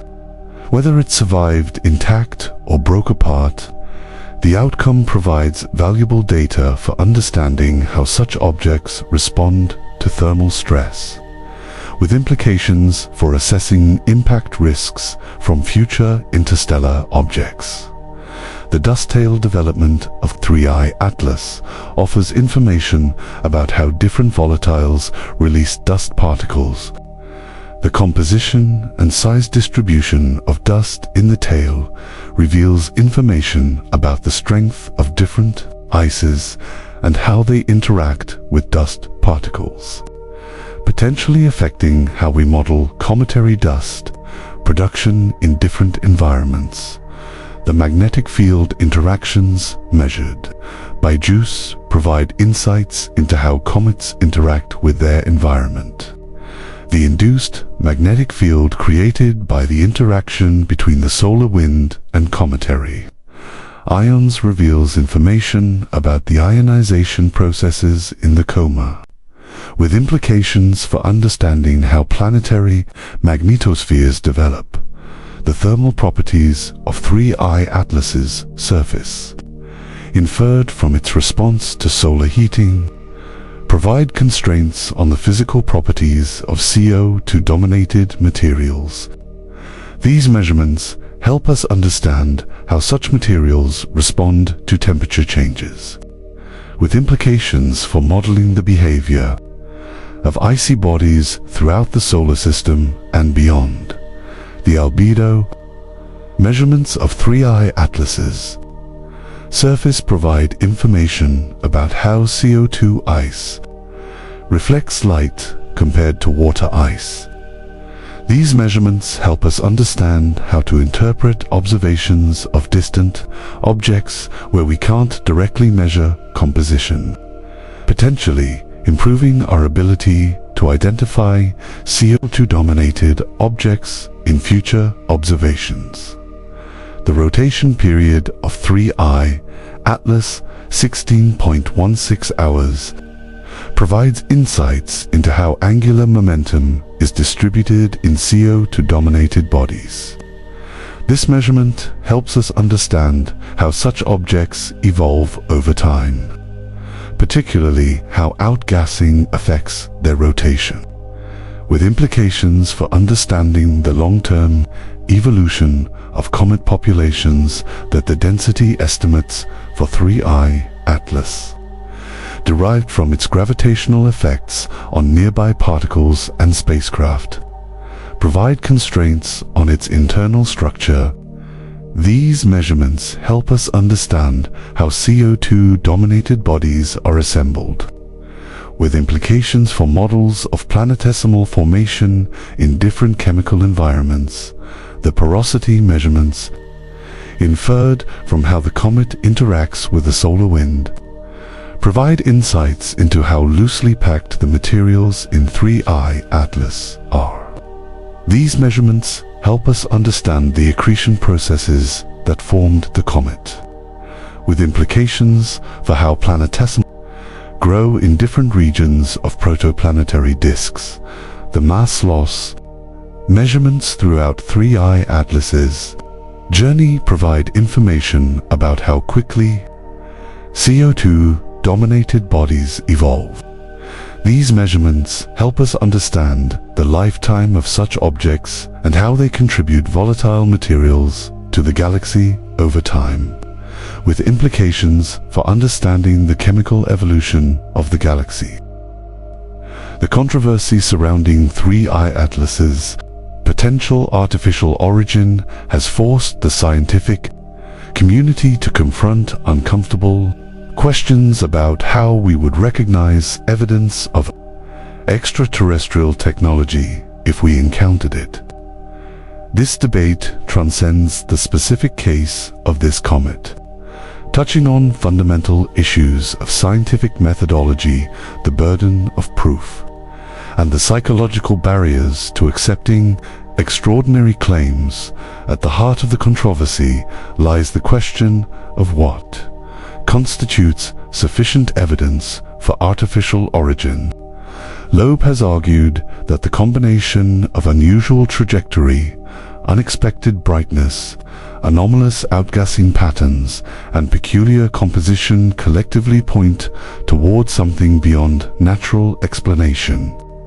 Critics counter that each of these anomalies can be explained individually through natural processes, and that extraordinary claims require extraordinary evidence, not just a collection of unusual but not impossible characteristics.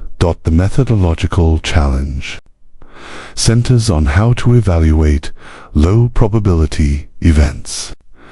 The trajectory of 3I Atlas indeed represents a statistically unlikely path through the inner solar system, with only a 0.005% chance of a random object passing as close as it does to Venus, Mars, and Jupiter.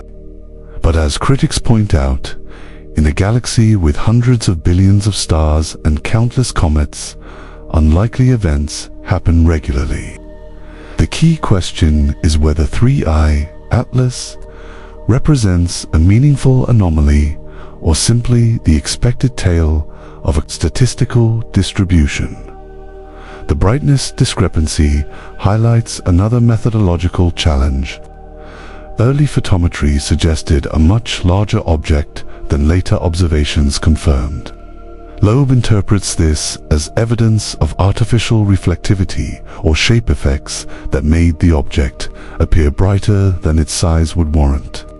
Skeptics argue that this represents normal observational refinement as better instruments and longer exposures became available. Common pattern in astronomy that doesn't require exotic explanations. The outgassing patterns present yet another puzzle. The concentration of dust on the sunward side and the sustained sunward dust ejection don't match typical cometary behavior. Loeb suggests this could indicate artificial propulsion or attitude control systems. Alternative explanations include effects from the comet's long journey through the interstellar medium, where impacts with hydrogen atoms might have preferentially eroded the leading surface. creating directional outgassing patterns. The composition anomalies, particularly the extreme CO2 to water ratio, represent perhaps the strongest evidence for unusual nature, but also the most amenable to natural explanation. The 8:1 ratio is unprecedented among observed comets, but formation in a carbon-rich protoplanetary disk or extensive radiation processing over billions of years could potentially produce such composition without invoking artificial origins. The timing of perihelion during solar conjunction adds another layer to the debate. From a scientific perspective, this is simply a coincidence. The orbital mechanics of hyperbolic trajectories don't accommodate intentional scheduling. From Loeb's perspective, this timing would be optimal for any technological activities that might benefit from being hidden from Earth's view, creating a natural cover for potential maneuvers. The rotation period of 16.16 hours sits in an ambiguous middle ground, neither clearly natural nor clearly artificial. For a rubble pile comet, this rotation would be stable and unremarkable. For a solid artificial object, it would also be unremarkable. The measurement itself provides no clear evidence either way, demonstrating how some characteristics of interstellar objects may be inherently ambiguous. Regardless of their origin, the approach angle from the direction of the galactic center presents another interpretive challenge. From a natural perspective, this is simply the direction the comet was traveling when it entered our solar system. From a technological perspective, this approach would be tactically smart for avoiding early detection, as the bright background of the galactic center makes incoming objects difficult to spot.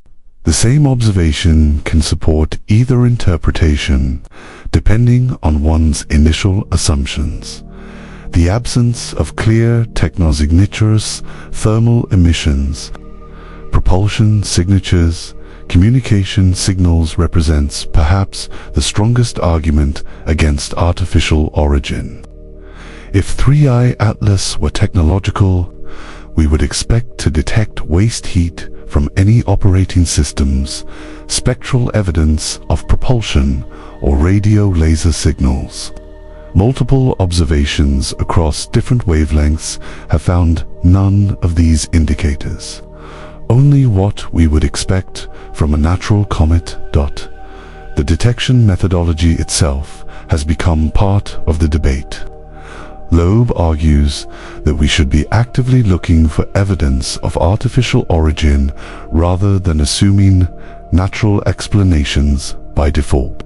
Critics counter that this approach risks finding patterns in random noise and that the burden of proof should remain on those making extraordinary claims. This methodological disagreement reflects deeper philosophical differences about how science should approach potential anomalies.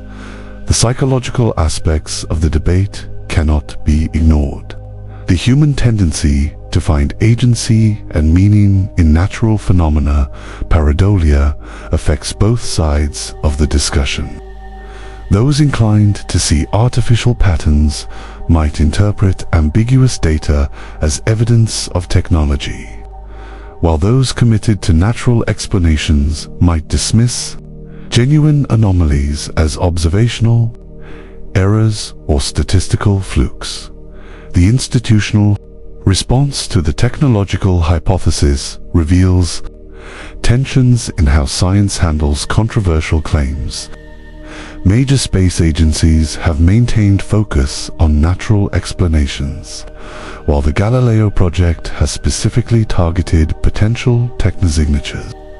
This institutional division reflects broader disagreements about resource allocation and scientific priorities when studying interstellar objects. The media amplification of the technological hypothesis has created additional challenges.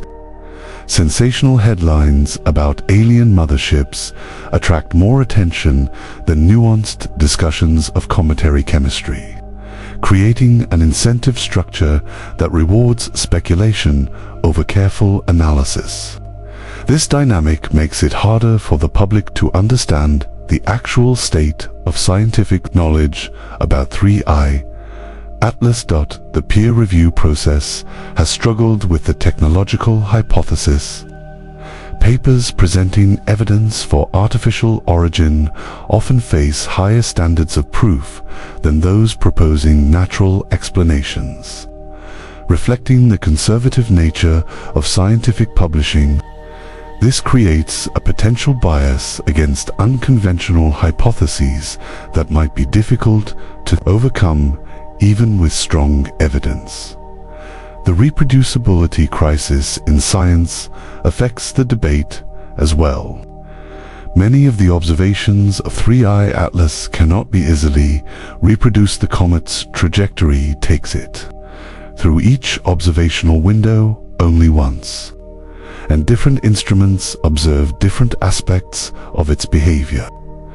This limitation makes it harder to build consensus about what the observations actually mean. The Bayesian approach to evaluating the technological hypothesis offers a potential framework for moving forward. By explicitly assigning prior probabilities to different hypotheses and updating these probabilities based on new evidence, researchers can more systematically evaluate the relative likelihood of natural versus artificial origins.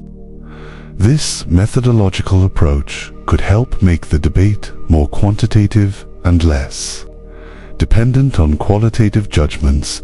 The development of specific criteria for identifying potential technosignatures represents an important outcome of the debate.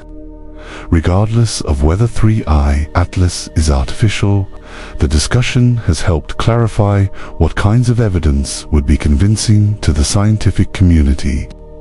These criteria will be valuable should we encounter future objects that more clearly show signs of artificial origin. The educational implications of the debate extend beyond the specific case of 3I Atlas. The controversy has generated widespread public interest in how science evaluates extraordinary claims, providing an opportunity to teach critical thinking and scientific methodology. This educational benefit might ultimately be more valuable than whatever we learn about the comet itself.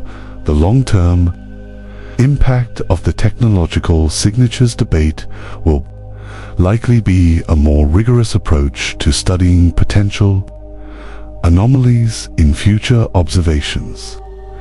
Whether or not 3I Atlas proves to be artificial, the discussion has highlighted the need for better methods to distinguish natural from artificial phenomena when studying interstellar objects. These methodological advances will benefit the field, regardless of how this specific case resolves.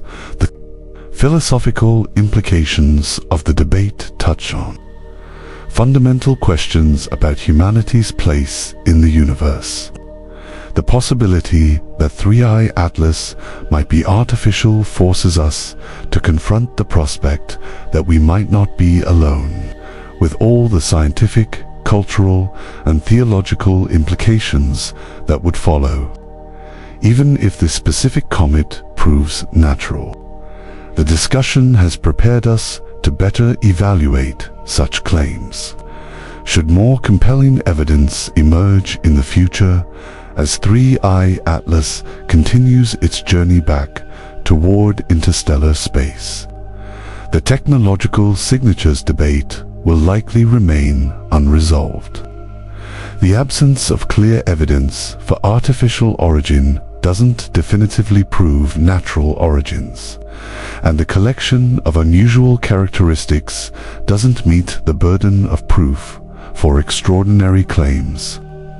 What the debate has accomplished is forcing the scientific community to develop more rigorous methods for evaluating potential technosignatures, a valuable preparation for whatever surprises the universe might have in store for us next. The visit of 3I Atlas represents both a culmination of decades of anticipation and a starting point for a new era in interstellar object research. The lessons learned from this remarkable comet are already shaping how we'll prepare for future visitors. From detection strategies to observational methodologies to international collaboration frameworks. What began with the surprising discovery of Oumuamua in 2017 has evolved into a coordinated scientific discipline with dedicated resources and institutional support. The detection landscape is undergoing rapid transformation. The Vera Rubin Observatory, scheduled to begin full operations in the next few years, will revolutionize our ability to spot interstellar objects early. With its ability to survey the entire visible sky every few nights to unprecedented depth, Rubin is expected to detect dozens of interstellar objects annually, perhaps even hundreds, once its systems are fully optimized. This dramatic increase in detection rate will transform interstellar objects from rare curiosities into a population we can study statistically. The early warning systems being developed around Rubin's capabilities will give us much more time to prepare for each new visitor. Unlike 3I Atlas, which was already relatively close to the Sun when discovered, future objects might be identified months or even years before they reach their closest approach to Earth. This extended timeline will enable more comprehensive observation planning and potentially even mission concepts for close encounters. The international coordination frameworks established during the 3I Atlas campaign are being formalized into permanent structures. The Interstellar Object Observation Network, IOON, that began as an ad hoc collaboration is evolving into a standing organization with dedicated funding and institutional support. This network will ensure that when new interstellar objects are detected, the global scientific community can respond quickly and efficiently with coordinated observing campaigns. The methodological advances inspired by 3I Atlas are being incorporated into standard practice. The specialized detection algorithms for identifying objects against dense stellar backgrounds. The coordinated multi-wavelength observation strategies and the advanced analytical frameworks for interpreting unusual compositions all are becoming part of the standard toolkit for studying future visitors.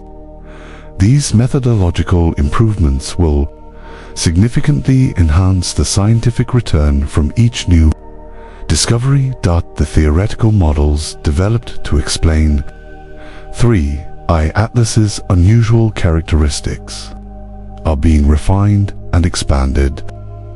The new computational models for CO2-dominated cometary behavior, the advanced simulations of interstellar trajectories through galactic environments, and the improved understanding of how radiation processing affects cometary composition over billions of years all are creating a more comprehensive theoretical framework for interpreting future observations.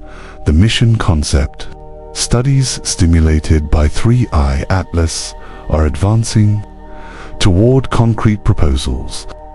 While we couldn't physically intercept this comet, its visit has accelerated planning for potential rendezvous missions with future interstellar objects.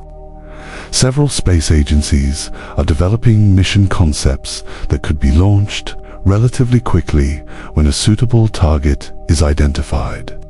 With advanced propulsion systems and autonomous navigation capabilities specifically designed for the unique challenges of interstellar object encounters, the public engagement strategies refined during the 3I Atlas campaign are being institutionalized. The specialized communication teams developed to provide accurate information about interstellar objects. The educational resources created to take advantage of teachable moments, and the frameworks for combating misinformation all are being incorporated into the standard approach to public outreach for astronomical discoveries. The data management infrastructure developed for 3I Atlas is being expanded into a permanent resource, the centralized database where observations from different instruments and institutions are collected, standardized, and made accessible to researchers worldwide, will serve as a foundation for future studies. This infrastructure will ensure that data from each new interstellar object is preserved and made available for long-term analysis. The interdisciplinary research centers focused on interstellar objects that were established in response to 3I Atlas are becoming permanent institutions. These centers bring together specialists from astronomy, chemistry, geology, plasma physics, and other relevant fields to tackle the complex questions raised by interstellar visitors. This interdisciplinary approach will be essential as we encounter objects with increasingly diverse characteristics. The sample return technologies being developed with future interstellar objects in mind represent an exciting frontier. While we can't retrieve material from 3I Atlas, advances in autonomous sampling, containment, and return systems could make it possible to physically study material from future visitors. These technologies would revolutionize our understanding of the composition and structure of interstellar objects. The artificial intelligence systems being trained on 3I Atlas data will become increasingly sophisticated. Machine learning algorithms that can identify potential interstellar objects in survey data, classify their characteristics, and even predict their behavior will enhance our ability to study these visitors. These AI systems will be particularly valuable as the detection rate increases and human experts become bottlenecks in the analysis process. The planetary defense implications of interstellar object research are receiving more attention. While 3I Atlas posed no threat to Earth, its visit has highlighted the need to assess potential impact risks from future visitors. The improved detection capabilities, trajectory modeling, and characterization methods developed for scientific purposes will also enhance our ability to protect Earth from any interstellar objects that might pose a danger. The funding landscape for interstellar object research has been transformed by the interest generated through 3I Atlas. What was once a niche field with limited resources is now attracting significant investment from both government agencies and private foundations. This increased funding will accelerate the development of new instruments, missions, and research programs focused on interstellar objects. The The training programs being established to prepare the next generation of researchers represent an important long-term investment.